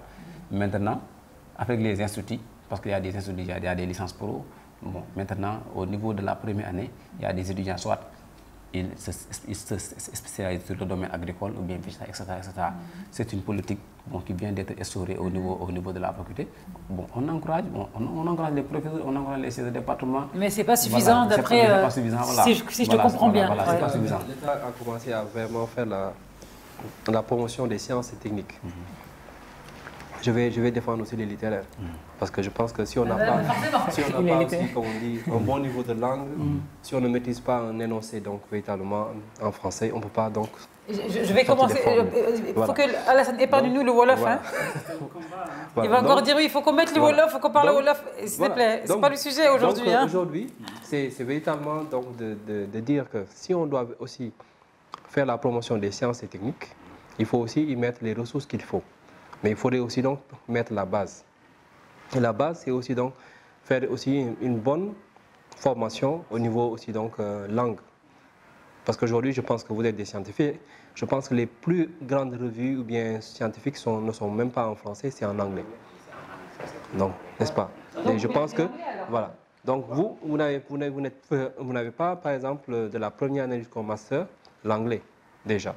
Donc il y a beaucoup de choses qui sortent, qui sont publiées. Vous parlez du problème donc aussi de la connectivité, de l'Internet, tout cela. Beaucoup de sorties de revues scientifiques. Ceux qui publient en anglais. Et il y a aussi peut-être 30 ou 40%, c'est en français. Mais la majorité, c'est en anglais. Voilà, pour répondre à votre question, c'est par rapport à la question de l'anglais, parce qu'on sait que pratiquement les revues sont écrites en anglais. Et là-bas, très simplement parlé, au niveau de la faculté, on a introduit le programme anglais là-bas. Même il y en a des clubs d'anglais. Bien vrai que nous ne sommes pas des littéraires, mais au niveau de la FST, il y a des clubs de lecture. C'est super ça. Il y a un club d'anglais. Maintenant, ça dépend de la volonté de l'étudiant. Ça dépend de la volonté de l'étudiant. Il doit prendre conscience que s'il veut faire des études supérieures ou bien s'il veut faire des études poussée, ou bien une documentation, bon, il doit augmenter, bon, pardon, il doit renforcer, bon, oui, mais comme tu l'as dit tout à l'heure, comment dirais-je, le programme est très chargé. Même si le programme est trop surchargé, mais on met dans les unités d'enseignement, il y a l'anglais. C'est une matière qu'on doit valider. Et même si je le dis, même, on ne le compense pas. On ne le compense pas, tout juste pour encourager, pour galvaniser les étudiants à aimer l'anglais. On ne le compense pas. Soit tu le valides, soit tu ne le valides pas. Donc tout ça, ce sont des stratégies qu'on met en place pour pousser les étudiants à se documenter sur l'anglais. Et il y a un club d'anglais qui est là-bas. Il y a un club d'anglais, bon, les étudiants qui en veulent, ils doivent s'inscrire là-bas. Et bon, j'exhorte la génération, bon, parce que moi qui vous parle, je commence à rédiger mon mémoire, mais si tu fais une documentation, à chaque fois, vous verrez que dans les sites, bon, pratiquement, on écrit en anglais. Et bon, si tu as un niveau très faible, bon, tu ne pourras pas faire grand chose. Donc, bon, j'exhorte la communauté estudiantine, bon, voilà, de se documenter, parce que aussi, même le programme, quand vous voyez le programme sénégalais tel qu'il est conçu, parce que de la 6e à la terminale, on fait l'anglais. Mais bon, peut-être les étudiants, bon, il y a la paresse qui est là. Bon, voilà, ça, ce n'est pas la faute de l'État, ce n'est pas la faute de l'État, ce n'est pas la faute des enseignements, ça dépend de la volonté de l'étudiant. Très sincèrement parler. À votre niveau d'études, en master, est-ce que c'est forcé de comprendre l'anglais techniquement? Oui, je le dis. Pour comprendre les cours? Non, à notre niveau, au niveau de la faculté, c'est-à-dire pour faire les cours, on n'a pas besoin, je ne dis pas d'anglais, mais c'est-à-dire pour faire une documentation. C'est-à-dire, supposons un étudiant qui veut rédiger son mémoire, par forcément, il a besoin de se documenter. Mais maintenant, dans les revues, c'est écrit en anglais. Donc l'étudiant doit prendre conscience dès le début qu'il doit renforcer son capacité d'étude en anglais. De vous en temps amical, parce que je pense que c'est aussi votre rôle, d'animer aussi donc, la faculté. Parce que l'anglais aujourd'hui, on ne peut pas passer à côté. Est-ce qu'il ne s'agirait pas aussi de faire en sorte, comme vous avez dit, si vous ne validez pas l'anglais, vous ne passez pas? Ça, c'est un impératif. Il n'y a pas de compensation. Je l'ai dit tout à l'heure, à ce que je sache, l'anglais, ce n'est pas une matière qu'on compense. Soit tu le valides, soit tu ne le valides pas. On ne compense pas. Donc ça, c'est pour motiver les étudiants. Normalement, le scientifique, c'est lui qui a le niveau de langue le plus élevé, n'est-ce pas? Parce que vous avez donc un niveau de langue standard, général, littéraire, mais vous avez aussi un niveau de langue aussi donc technique. Donc il y a un niveau de technique que vous êtes les seuls à maîtriser. Donc je pense qu'aujourd'hui, ça aussi, c'est important. Parce que personnellement, c'est mon avis personnel. Lorsque l'État dit « je fais la promotion des sciences et techniques », je dis d'accord. Mais faites la promotion des sciences et techniques, mais aussi donc du niveau de langue. Parce qu'aujourd'hui, il y a le niveau de langue qui a baissé pour le français. Je ne parle même pas de l'anglais. Donc aujourd'hui, je pense qu'il y a vraiment à poser le problème. Si on veut avoir des personnalités qui sont aux États-Unis, quelqu'un comme Souleymane Bachidia, il a eu un bac C. C'est un scientifique et il est littéraire, il est philosophe. Moi, j'ai eu un professeur aussi qui était aussi donc de philo, mais c'était aussi bac C. Donc pour vous dire que les meilleurs littéraires d'habitude ne sont même pas des littéraires donc de pure souche, ce sont des scientifiques. Donc ça veut dire que vous avez, comment on appelle ça, vous êtes dans les dispositions d'être les meilleurs de toute la faculté de l'UQAD. Vous êtes les meilleurs. Ça, sans complaisance. Ça veut dire que vous êtes les meilleurs au niveau de la faculté. Parce que si vous n'êtes pas bon, ceux qui sont en médecine ne peuvent pas réussir. Parce qu'eux, ils vont apprendre toutes les maladies, mais c'est vous qui êtes dans les labos. N'est-ce pas? Donc ça veut dire que si vous n'êtes pas compétent, le médecin, il ne pourra donc pas prescrire. Donc vous avez donc un peu une responsabilité qui est énorme. Donc si vous ne vous battez pas comme il se doit pour pouvoir véritablement élever votre niveau de langue, mais aussi élever aussi le plateau aussi, donc l'offre pédagogique. Je pense que ça, c'est aussi une bataille. Je pense que vous devez mettre l'accent sur ça. Et je pense qu'aujourd'hui, vous pourrez gagner aussi donc le soutien des professeurs. Je voudrais ajouter... Je prends son point de vue. En tout cas, je vous dis que dès lors qu'on a instauré un club d'anglais au niveau de la faculté, c'est pour renforcer la capacité. Maintenant, et dès lors qu'on dit que l'anglais, ce n'est pas une matière qu'on compense, c'est une matière qu'on valide impérativement. C'est-à-dire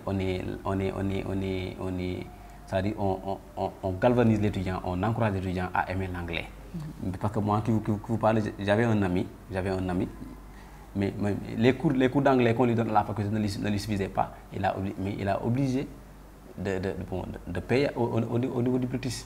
Ça, c'est une volonté. Ça, c'est une volonté. C'est très simplement. Je dis que ce n'est pas la faute de l'État, ce n'est pas la faute du professeur, ce n'est pas la faute du doyen. Mais ça dépend de la volonté de l'étudiant. Très sincèrement parler. Voilà. Certains étudiants, après la compétence et les formations, ils ne sont pas donc recrutés dans la fonction publique. Est-ce que cela ne vous décourage pas? Très sincèrement parler, oui. Oui, honnêtement, oui. Parce que, bon, quand on dit... Parce que nous sommes des soutiens de famille. Parce que nous avons décidé d'étudier. Le menuisier, il a décidé d'être un menuisier. Le mécanicien, il a décidé d'être un mécanicien. Mais l'étudiant qui a décidé d'être un étudiant, mais il a fait des études, à la sortir, très sincèrement parler, il aimerait avoir un job, un travail, un boulot pour soutenir sa famille. Parce que nous sommes tous des soutiens de famille. Mais ça, comme on le dit, bon, parce que moi qui vous parle, avec le master là, le master sciences de la vie et de la terre, sincèrement parler, un étudiant qui a un master enseignement sciences de la vie et de la terre, normalement, quand il sort, il doit être impérativement recruté. Parce que nous sommes tous censés savoir qu'au niveau des collèges et des secondaires, il y a un déficit de professeurs. Mais l'État ne le fait pas. Supposons un étudiant qui a son master en sciences de la vie et de la terre, et puis on lui dit tu dois refaire le concours pour être recruté en fonction publique. Ça c'est inadmissible. C'est une mauvaise politique de l'État. L'État devrait faire de sorte qu'un étudiant, supposons, parce que je parle de mon domaine que je maîtrise. Voilà, un étudiant qui a un master SVT, un étudiant qui a appris que je veux être un enseignant, un professeur, et il a fait son master sciences de la vie et de la terre, il a déjà un master, bon, ce n'est pas une chose facile. Il a déjà les connaissances. Et il a fait la formation à la FASTEF parce que nous sommes, bon, avec les étudiants qui ont réussi le concours, nous faisons la même formation. Donc ça dit qu'on est pareil. Donc après avoir obtenu notre master, l'État nous devrait recruter directement. Mais voilà, bon, c'est une mauvaise politique de l'État. C'est un cri de cœur, on le déplore très sincèrement. Est-ce que ce n'est pas aussi la demande qui est supérieure à l'offre parfois? Ça, dans certains domaines, on peut l'accepter, mais dans le domaine de l'enseignement, parce que la fois passée, bon, je ne sais plus c'était dans quelle émission, mais il dit qu'il y a un déficit de 35 000 professeurs au niveau du Sénégal. Parce qu'il y a des... Ça, c'est une réalité. Il y a un déficit de 35 000 professeurs. Voilà. Donc l'État doit recruter. Bon. Le problème, il y a des choses, quand tu en parles, vraiment, c'est un mal. Parce que récemment, l'État avait donné une poule, c'est-à-dire il devait recruter 5 000 enseignants. Moi, je vous parle, j'ai déposé, j'ai eu mon master et on ne m'a pas recruté. Mais sur quelle base, sur quel critère? C'est-à-dire c'est une mauvaise politique de l'État. Et on sait bel et bien que dans les établissements du Sénégal, que ce soit dans le domaine de la science du science de la vie de la terre, PC, physique, chimie ou bien mathématiques, on a un déficit de profs. Donc, très sincèrement parler, un étudiant ou bien un étudiant qui a son master en PC, en SVT ou bien en mathématiques, faire la formation pédagogique à la FASTEF, à sa sortie, il doit être recruté. Même s'il n'entre pas dans la fonction publique, mais qu'est-ce quoi, vacataire? Très bien. Un dernier mot, Fallou, et on va recevoir le deuxième invité. Un dernier mot, face caméra, on dit ce qu'on a sur le cœur. Voilà, bon, avant tout d'abord, j'aimerais vous remercier parce que vous m'avez donné l'opportunité de s'adresser à l'opinion nationale et internationale. Vraiment parler, c'était un plaisir de partager avec vous le plateau. Vraiment parler pour ne pas monopoliser la parole, peut-être je vais m'en arrêter là et pour dire bonne journée autant pour moi, à tous et à toutes. Je vous remercie, merci. Merci, pour nous c'était un plaisir. Et je crois il a respecté mon code couleur, blanc et rouge. Voilà. Blanc et rouge. Et je pense bien que les questions qu'on a eu à débattre ici, je pense que peut-être les autorités étatiques devront prendre en compte de cela. Donc je pense qu'on n'est pas venu ici pour discuter et voilà, c'est en vain quoi. Je pense qu'après, les autorités étatiques, après avoir entendu notre discours, après avoir entendu nos revendications, on espère avoir un gain de cause. Quant à nous, on va recevoir le prochain invité et bien entendu lire le courrier du jour. C'est tout de suite.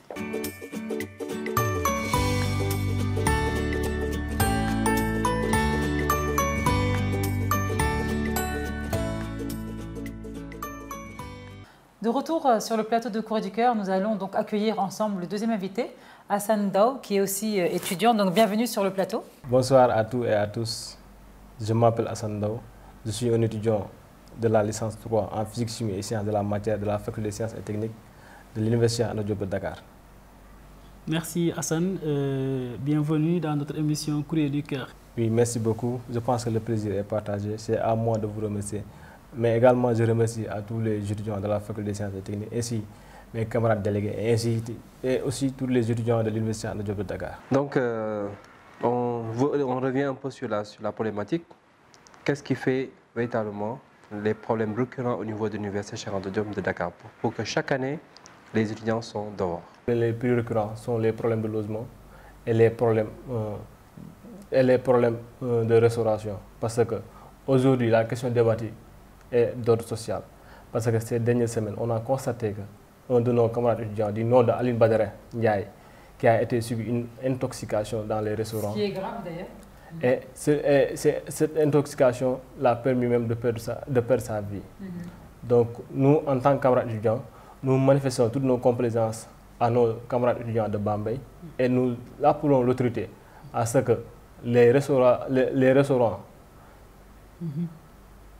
à rappeler l'autorité que la restauration, la qualité des restaurants et l'hygiène soient respectées, soient au rendez-vous. Parce que moi-même qui vous parle, j'ai peur même d'entrer dans ces restaurants pour prendre mon repas. Qui ose maintenant, après le décès, franchement, entre nous? Plus personne. C'est effrayant quand même qu'un étudiant meure d'une intoxication alimentaire. C'est très grave. C'est trop grave même. Même nous, peut-être ce problème-là, ça a été dans les autres universités, mais nous les étudiants, nous avons un droit de réserve. Parce que parfois même, quand on mange dans les restaurants, on trouve des débris dans nos repas. Peut-être c'est lui qui l'a subi, mais peut-être un autre jour peut arriver dans notre... Bien sûr, bien oui. Dans d'autres universités. Même le riz qu'on mange, parfois le riz n'est pas bien cuisiné, parce que les riz qui n'est pas bien cuisiné, on va l'accumuler dans nos ventres, et cela peut nous amener à des maladies graves. Parce que si ces étudiants-là qui ont accumulé ces riz-là qui n'est pas bien cuisiné dans le ventre, ils peuvent subir des opérations pour qu'ils enlèvent ça. Et cela, c'est déplorable même. Et la question des logements? Pour les logements, cette année-ci, on apprécie parce qu'il y a un changement du quota, parce qu'il y a une évolution du quota pédagogique de 70% et le quota social de 30%. Mais ce qu'on fustige et ce qu'on dénonce en est que le COUD ne devrait pas avoir un quota, ce quota-là qui sera distribué par des fins politiques ou bien des considérations politiques, alors que les logements ne nous suffisent même pas. Donc cela, on le dénonce avec véhémence parce que à l'université, la politique ne doit pas avoir sa place là-bas. On ne doit pas donner des logements au profit des considérations politiques. C'est là qu'on fustige. Mais cette situation-là, elle est là-bas depuis des années. Le mouvement étudiant, donc, c'est fortement politisé.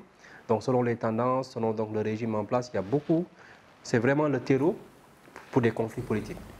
Et aujourd'hui, maintenant, on voit encore donc, cette situation-là qui perdure. Parce que c'est récurrent. Chaque année, c'est toujours les étudiants vont bloquer l'avenue Cheikh Anta Diop, vont bloquer la corniche. Voilà, ça fait vraiment toujours donc, vraiment, un problème qui est là, qui n'est pas résolu. On a vu l'embellissement qui a été fait par le nouveau recteur, le nouveau directeur du COUD, vraiment qui a salué. Et vraiment, je pense qu'il faudrait à un certain moment avoir raison gardée. On ne peut pas faire un travail d'investissement, d'aménagement, pour que vous aussi, en tant qu'étudiant, vous sentiez à l'aise au niveau du campus. Je pense que beaucoup peuvent le témoigner en toute honnêteté. Personne ne pouvait imaginer que le campus, un jour, serait comme ça. Vous voyez. Donc, quand vous faites aussi des revendications, je pense, est-ce qu'il ne serait pas le moment de changer de méthode? Toujours, c'est des altercations entre les GMI et donc vous. Jeter des pierres, personne ne peut passer pendant. Ça peut faire pratiquement une journée ou 2 journées. Personne ne peut passer ni au niveau donc, de l'avenue Cheikh Ahmadou Bamba, ni au l'autre, donc au niveau de la corniche. Et ça, je pense qu'il faudrait aussi... Est-ce que ce n'est pas le moment de changer de méthode de lutte? Mais selon toi, quelle autre méthode ils ont? Je pense que ce sont des universitaires, donc ça veut dire que ce sont des intellectuels. Je pense qu'il y a une possibilité de communiquer Il y a une possibilité de poser les débats d'une autre façon. Et je pense qu'entre une année universitaire qui débute et une autre année universitaire qui va se terminer, il y a suffisamment de temps pour pouvoir construire véritablement un pont de dialogue. Aussi bien, je ne sais pas, parce que on répète les mêmes choses. C'est-à-dire que les amicales, les étudiants, c'est les toujours. Voilà. Donc c'est vrai qu'il n'y a pas de résultat. On peut dire que ça stagne. Mais si vous changez aussi de forme de lutte, c'est-à-dire que vous ne bloquez pas donc, le temps donc, des études, tout en posant donc, les problèmes. Vous continuez à suivre les cours, mais en même temps, vous êtes en train donc, de revendiquer. Pourquoi pas aussi, donc, je ne sais pas, associer la presse. Au début de l'année, vous avez fait l'audit de la situation de l'année universitaire donc, qui démarre. Vous l'exposez au niveau de la presse. La presse pourra donc vraiment donc, le partager. Parce que ce sont des parents d'élèves. Donc vos parents, vos pères, vos mères investissent en vous. Ça veut dire que vous êtes donc pratiquement des soutiens de famille. On espère en ce que, après les études, que vous ayez du travail pour pouvoir donc soulager le poids donc, au niveau des familles. Et je pense que si on a donc des étudiants qui perdent la vie lorsqu'il y a des manifestations, c'est un membre d'une famille, un soutien de famille qui part. Vous vous imaginez, on a donc vécu beaucoup de choses. Les martyrs. Est-ce qu'il ne s'agit pas aujourd'hui de repenser la forme de lutte pour vous du mouvement étudiant? Avant de répondre à vos questions, permettez-moi de saluer le DG de Koudou pour le travail qu'il a abattu. Parce que tout le monde, on a constaté que le visage de l'université est changé dans sa globalité. Parce que depuis qu'il est venu, il y a une instabilité, il y a aussi la sécurité là-bas.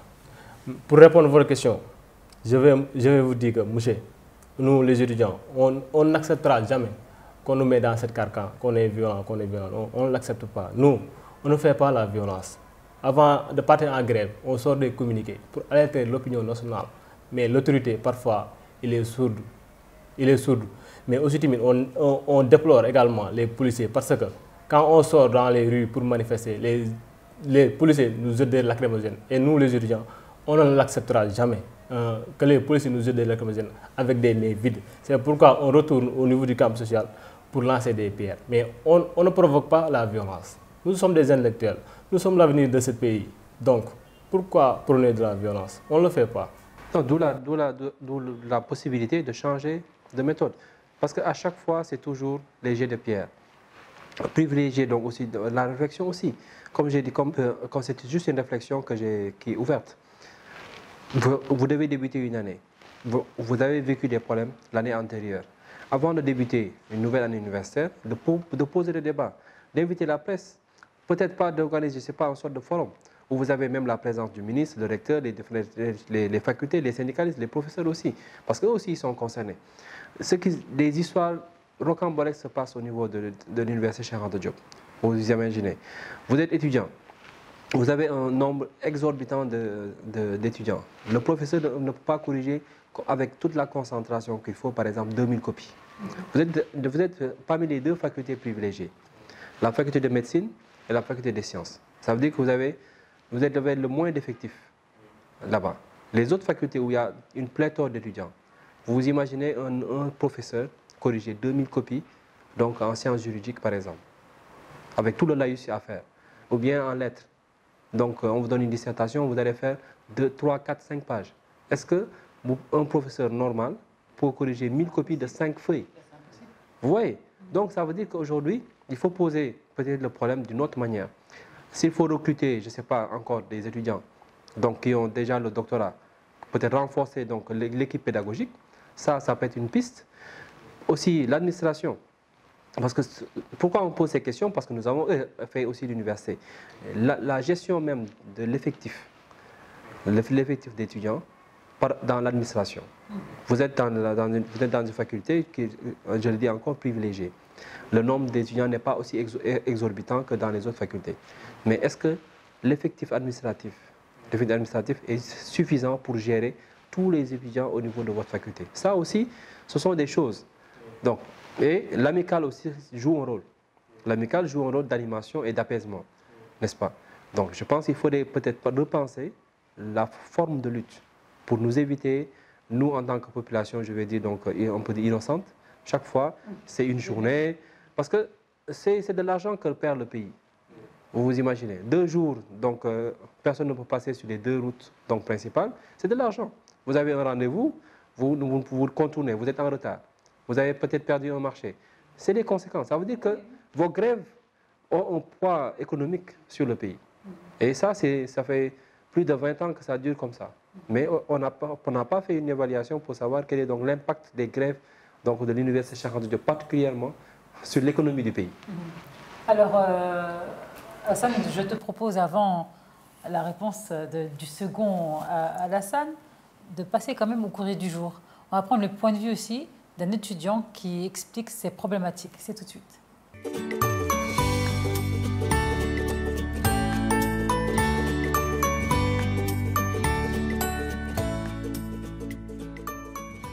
Donc aujourd'hui, comme courrier du jour, on a donc Seynabou qui pose un problème. Ainsi donc, bonjour Kumba, j'espère que vous allez bien. Arrivé à la fin de mes études supérieures, j'envisage de me marier dès l'obtention de mon diplôme et chercher du travail. Malheureusement, celui qui est censé être mon futur époux veut une femme au foyer, totalement dévouée à lui. Il m'a dit que je ne pourrais pas travailler lorsque je serai son épouse. Je suis désemparé. Que dois-je faire? Car sa position est sans issue pour moi. Merci par avance pour vos conseils et merci aux téléspectateurs. Alors, quel conseil donnerais-tu à Seynabou? Je pense que le premier conseil, ça va être un peu douloureux, mais de ne pas renoncer à sa carrière, à ses études. Aujourd'hui, que l'on soit homme ou femme, la clé donc, de la réussite véritablement est dans le savoir.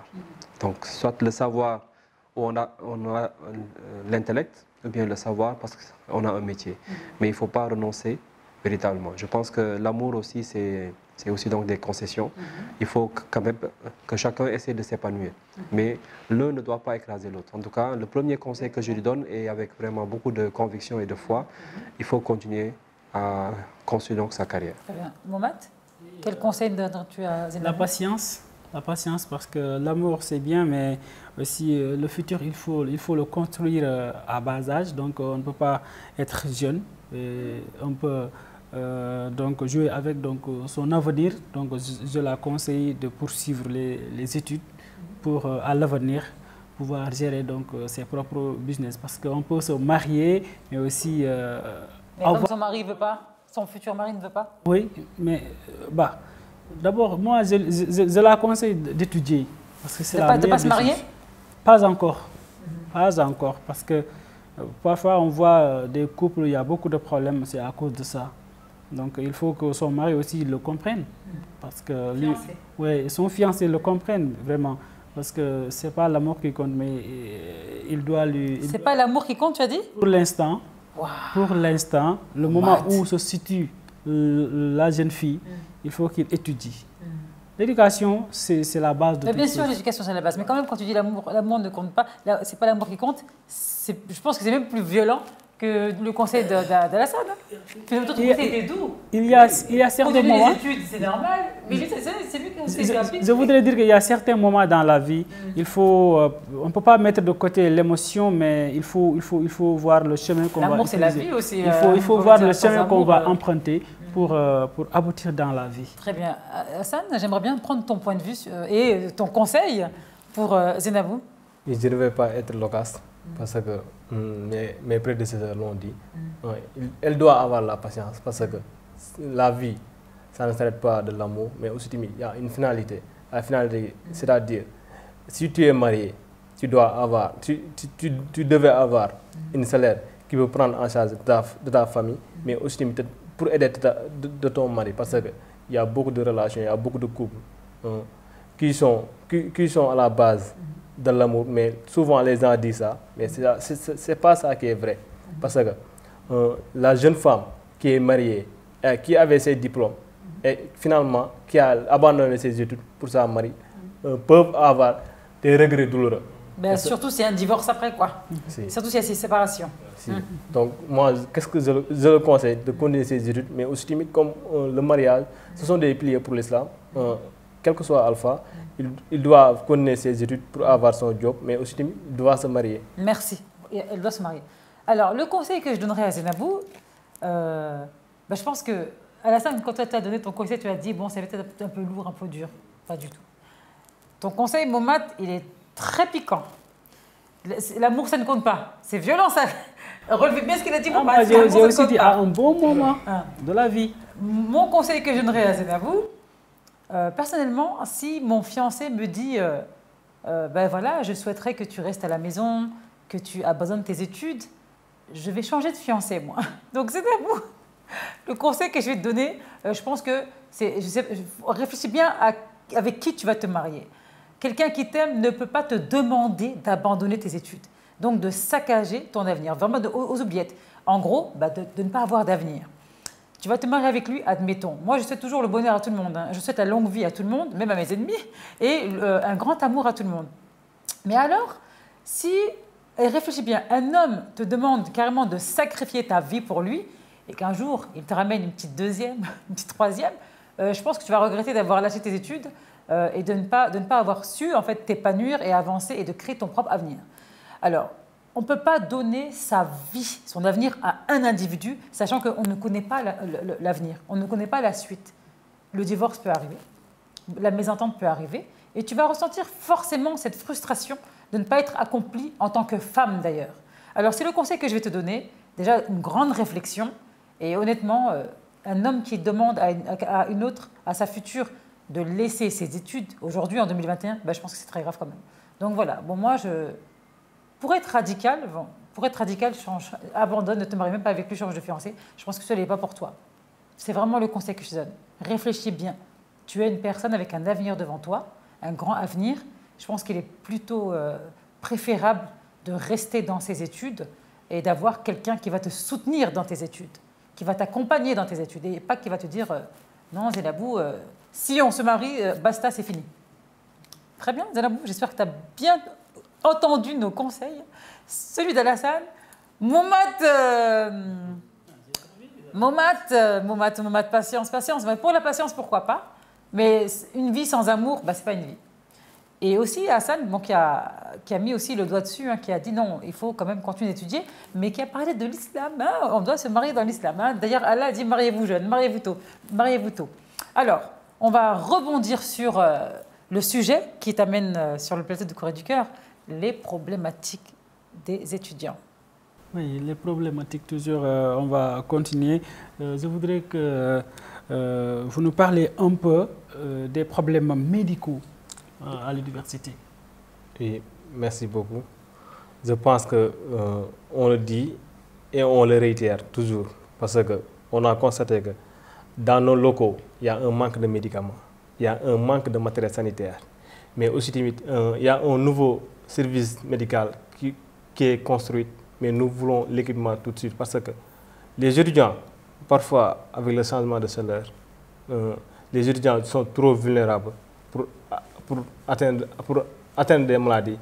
Donc, si l'étudiant il est malade et il va au service médical, souvent on lui ordonne une ordonnance, mais cette ordonnance-là, souvent ces médicaments, on sort dans les autres pharmacies pour l'approvisionnement. Donc, sur ce, D'abord, qui va payer l'ordonnance? C'est ce que j'avais mis ça dans ma tête. Qui va céder l'ordonnance? Beaucoup d'étudiants n'achètent pas l'ordonnance parce qu'ils n'ont pas l'argent.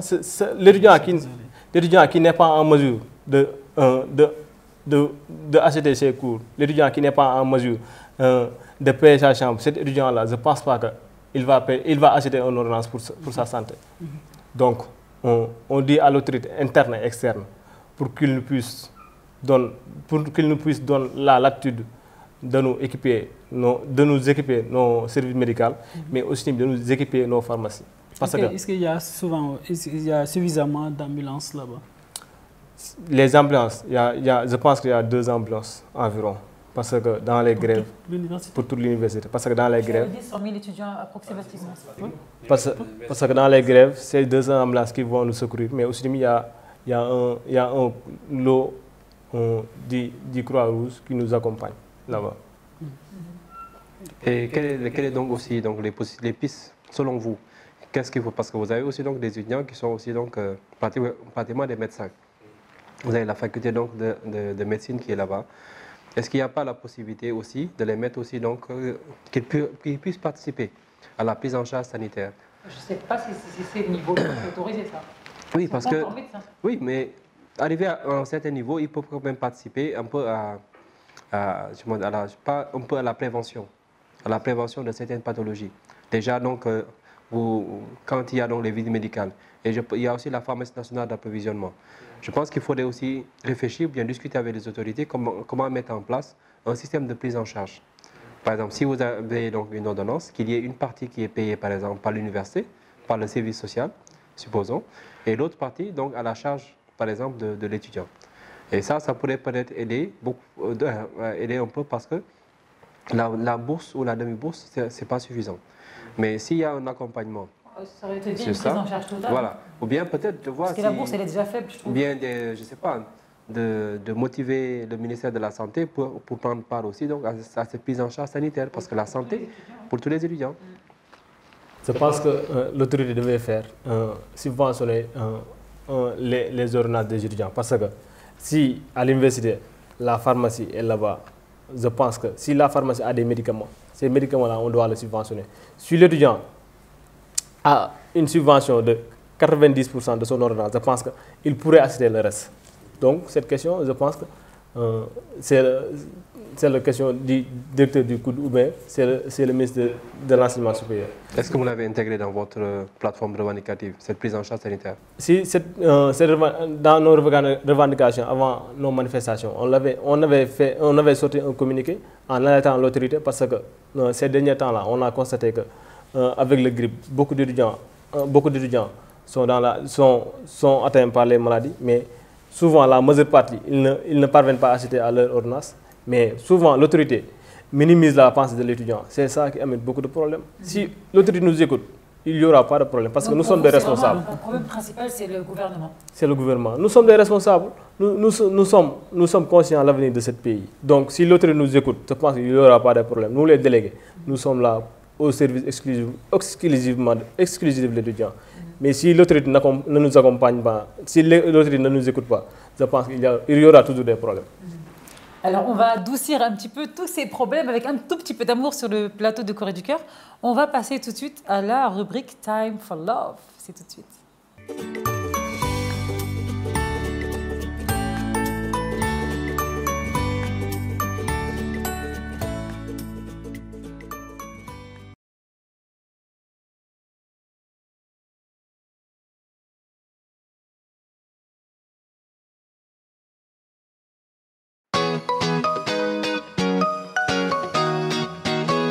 Bonjour, je m'appelle Barham Cham, jeune âgé de 23 ans, j'habite à Parcelles Assainies.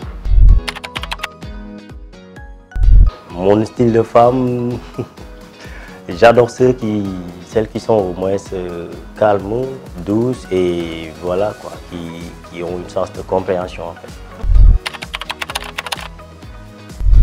Bon, à un moment donné, j'avais vécu avec une femme. Laquelle qui m'aimait beaucoup et moi aussi je l'aimais. Et on avait prévu de se marier et les parents ont choisi le contraire. Donc ça faisait mal dans tous les deux camps et on a pu digérer et ça passe. Il n'y a jamais de perfection, mais le couple parfait c'est les deux qui se comprennent, qui se communiquent, surtout la communication. J'aime ça.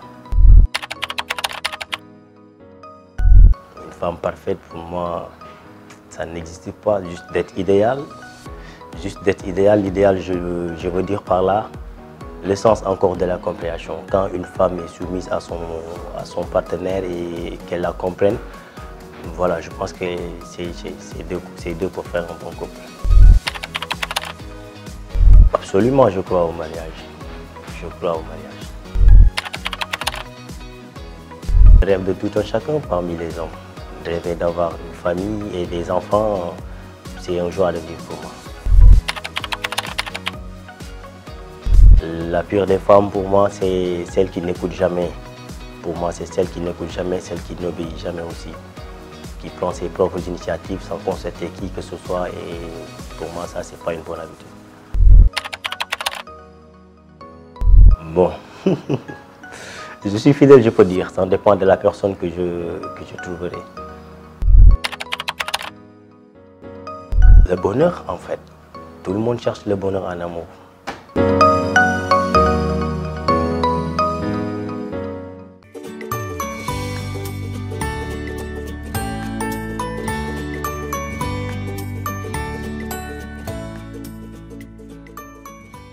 Alors, nous avons suivi le candidat Bahram Thiam qui cherche l'amour. Donc, dans sa vidéo, il expliquait qu'il cherchait une femme soumise, intellectuelle, compréhensive, instruite, bon, il disait, et aussi taille Coca-Cola, et peu importe l'âge. Alors, est-ce que Bahram en demande trop? En tout cas, c'est son idéal de femme. Donc, il faut l'accepter comme tel, mais en tout cas, ces critères sont assez... Ça va, je trouve, ça va. Ah oui, aussi, il dit qu'il est polygame. Hein. Il a annoncé la couleur. Ah oui, moi je suis polygame. Hein. Donc, ça veut dire que ce n'est pas l'amour fou, donc c'est l'amour divisé par 4, donc c'est 25%.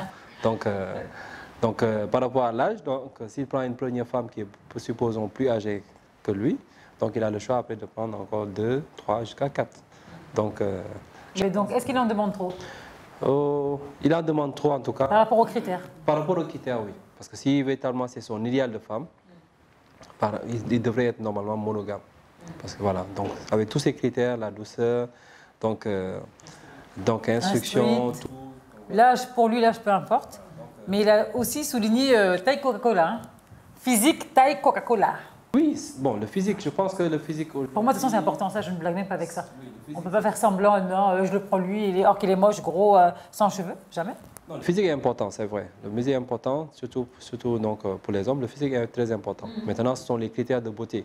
Si c'est une femme qui est donc... Oui, tu peux trouver une femme super jolie, or que ton voisin va la trouver super laide. C'est assez subjectif. Il faut accepter son choix. Donc pour ça, mais je pense que son critère est tellement idéaliste. Mais je trouve que c'est raisonnable. Intellectuel, physique jolie. Bon, après, le soumise, bon là, tu sais, bon, moi, j'accepte pas trop le soumise, là. Je vais l'appeler Seydina Bahram. Je pense que c'est un marabout qui cherche femme.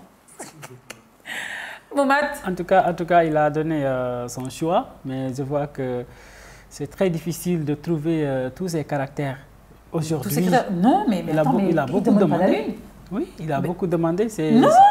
Oui. Non, pas du tout. Il a dit une femme compréhensive, instruite et belle en gros. Oui, ben ça, c'est ce que tous les hommes veulent en réalité. Hein. Est-ce que tous ces caractères peuvent être trouvés? Ne m'insulte pas. Ah oui, c'est très difficile. Ne m'insulte pas. En tout cas, à toute règle, il y a je les ai, moi, tous ces critères, je les ai là. Petit rappel, là, vous voulez que je me lève? J'ai un cours Coca-Cola ici. Hein. Je suis intelligente, machallah, alhamdoulilah, rabbil alamin. Je suis belle, alhamdoulilah, rabbil alamin. J'ai des ambitions, je travaille. Hein? À moi le problème. Mais je ne suis pas soumise. Je ne suis pas soumise. Vous avez vu, j'ai bien trouvé. Jamais. Non, attends, mais soumission, là, c'est un truc un peu exagéré, je trouve. Non, tu ne trouves pas? On peut se soumettre. Pour moi, en fait, la soumission, ça appartient à Dieu. À rien d'autre. Bon, mais c'est une façon de se comporter vis-à-vis de son mari. Non, parce que pour moi, être en couple, déjà à la base, bah, quand tu es avec quelqu'un, marié, j'ai bien dit marié, bah, tu aimes déjà la personne. Tu aimes ce que la personne représente. Tu n'es pas dans l'obligation de dire bah, tu vas faire ça, tu vas faire ça, tu vas faire ça. Pour moi, la soumission, ça n'a pas lieu d'être dans l'amour. En fait. Quand tu aimes quelqu'un, tu fais naturellement tout ce qu'il veut, tellement que tu aimes la personne. Oui, c'est-à-dire que... On n'est pas obligé d'ajouter le pôle soumission. Quoi. Non, la soumission dont on parle, c'est d'accès. Aujourd'hui, tu sais que si tu étais, par exemple, en tout cas, sous l'autorité de ton père ou de ta mère, aujourd'hui, tu es sous l'autorité de ton mari. C'est-à-dire que quand tu dois sortir, tu dois donc lui dire voilà, que tu sors, tu vas quelque part et tout cela. Ça, c'est quelque chose. Voilà. C'est la base. Donc, c'est une question de. C'est un transfert d'autorité. Donc, il faut lui reconnaître qu'aujourd'hui... Non, mais lui, dans son reportage, c'est pas ça. Hein. Sa soumission à lui, là, c'est sois belle et tais-toi. Hein. Je dis qu'en tout cas, c'est une Bahram. À lui, sa soumission, sois belle et tais-toi. Oui, mais les critères me vont, mais il y a deux choses qui ne me vont pas. La soumission et la polygamie. Parce que moi, je pense que les filles, les femmes, là, ils ont des mots à dire dans les couples. Donc, je ne pense pas qu'on doit les forcer à faire quelque chose. Non, non. Moi, je voulais qu'on fasse une partage de nos vies communes, quoi. De nos points de vue, on doit les partager ensemble. Je pense que la soumission me dérange. C'est préférable, surtout si on veut que ça dure des années. Hein. Oui. Mais aussi, il y a un mot qui n'est pas venu. J'aime des femmes capricieuses. Ouais. De toute façon, toutes les femmes sont capricieuses. Après, c'est juste le pourcentage qui diffère. Mais toutes les femmes sont capricieuses. Même bébé féminin, là, hein? Bébé fille, là, elle est capricieuse. Non, et puis, c'est pas forcément mauvais, un caprice. Hein. C'est pas forcément mauvais. Je trouve que même ça pimente un peu le couple. Mais oui, c'est ça qui fait le charme. Et puis, il n'y a rien de négatif pour moi dans des caprices. Sauf si elle vous demande achète-moi un building, ben là, il y a un peu, c'est exagéré. Mais tu n'es pas d'accord sur le côté polygame? Ah non, mais là, j'ai adhéré. Hein. Je suis d'accord avec lui. Il doit justifier. Pourquoi?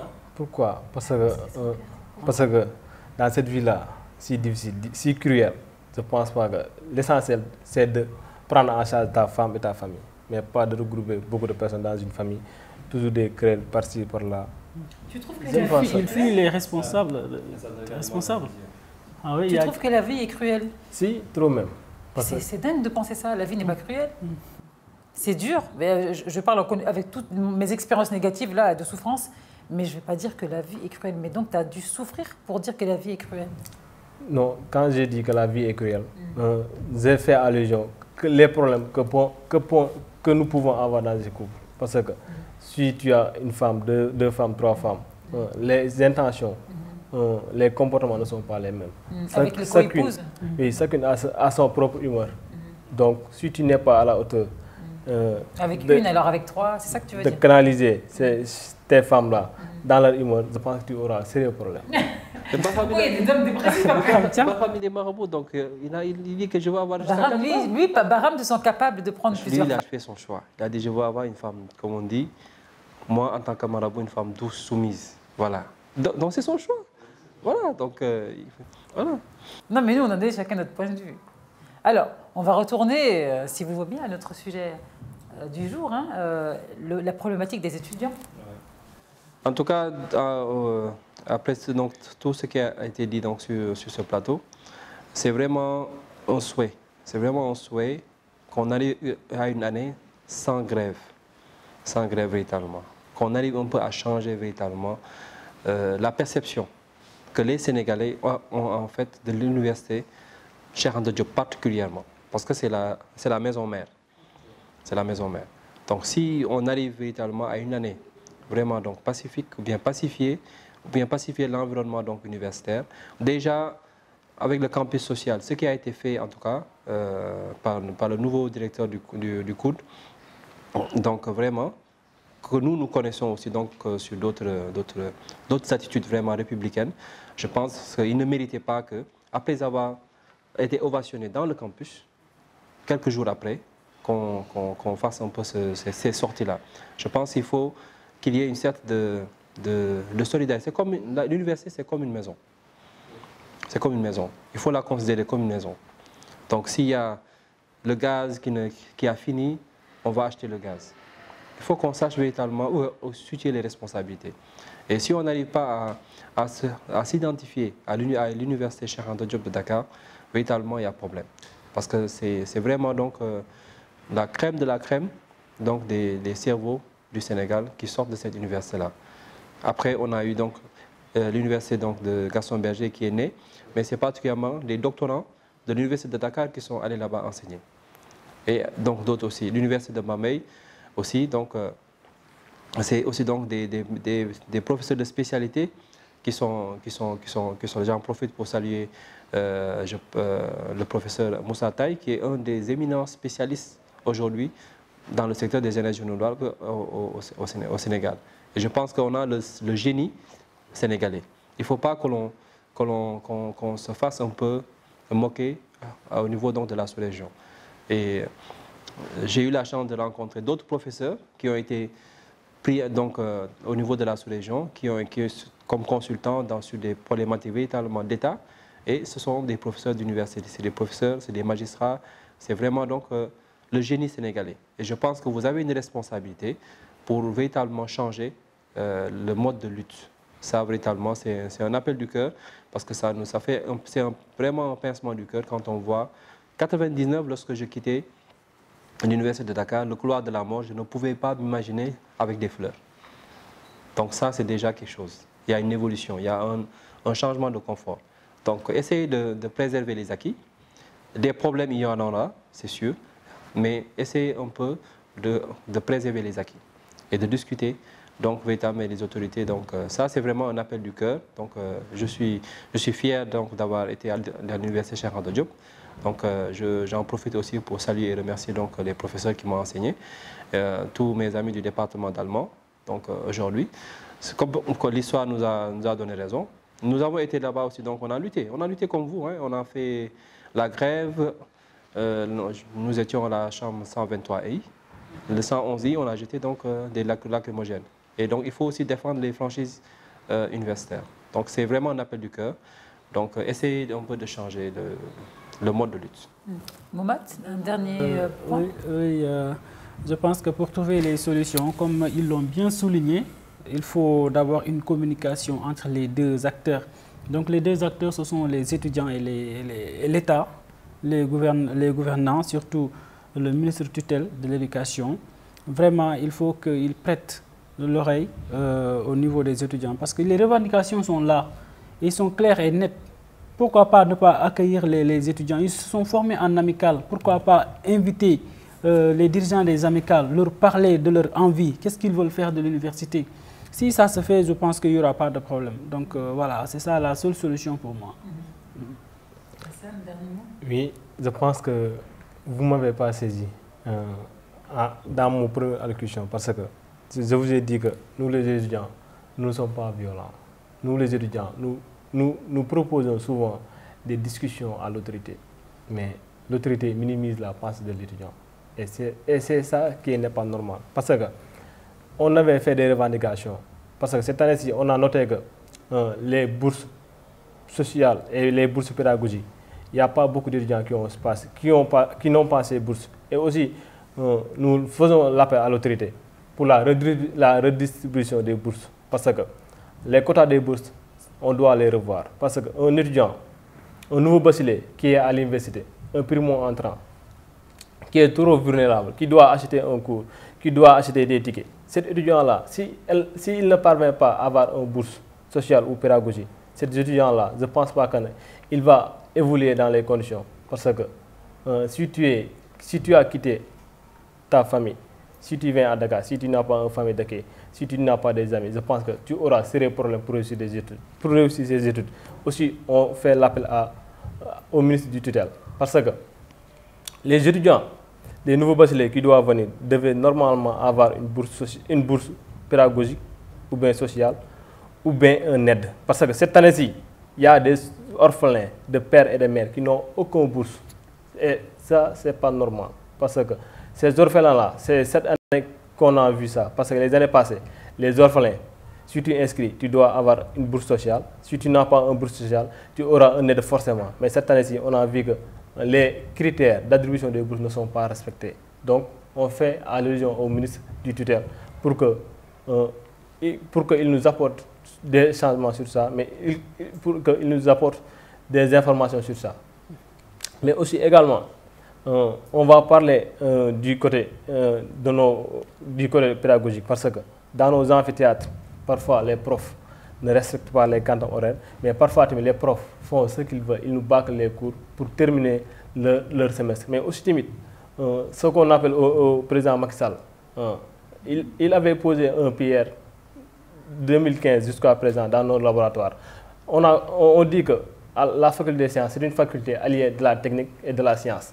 Donc, on ne doit pas se limiter de la théorie, on doit faire des pratiques. Les TP, nous avons des matériels, nous n'avons pas suffisant de matériel. Sur ce, on lance un appel solennel aux recteurs et aux administrations pour qu'ils puissent nous équiper nos laboratoires, qu'on a posé la première prière depuis 2015. Parce que ce laboratoire-là, s'il est effectif et opérationnel, je pense qu'on n'aura pas de problème de salle de TP. Donc on fait appel au ministre Cheikh Oumar Anne et le recteur de l'UCAD. Très bien. Alors merci Hassan. Nous avons pu mettre sur table les problématiques financières, logement, santé et aussi, bien entendu, comme Mohamed l'a souligné avec Alassane, des problèmes de communication. Donc vraiment, comment réapprendre en fait à communiquer entre les étudiants et les autorités. Donc on a compris donc, dans ce débat que la problématique pour vous, c'est vraiment le gouvernement sénégalais. Donc il va falloir avoir plus d'écoute, plus de compréhension, plus de dialogue, et donc qu'il y aura moins de casse et moins de violence comme le souhaite Alassane. Je vous souhaite bien entendu une réussite dans vos études et j'espère vraiment que tous ces problèmes auront solution, Inch'Allah, et aussi une grande communication, on va dire une réappropriation du dialogue entre le gouvernement et les étudiants, sachant que l'avenir, c'est les étudiants. Quant à nous, les téléspectateurs de Cours et du Cœur, on se dit Inch'Allah, la bien la mine, à la semaine prochaine.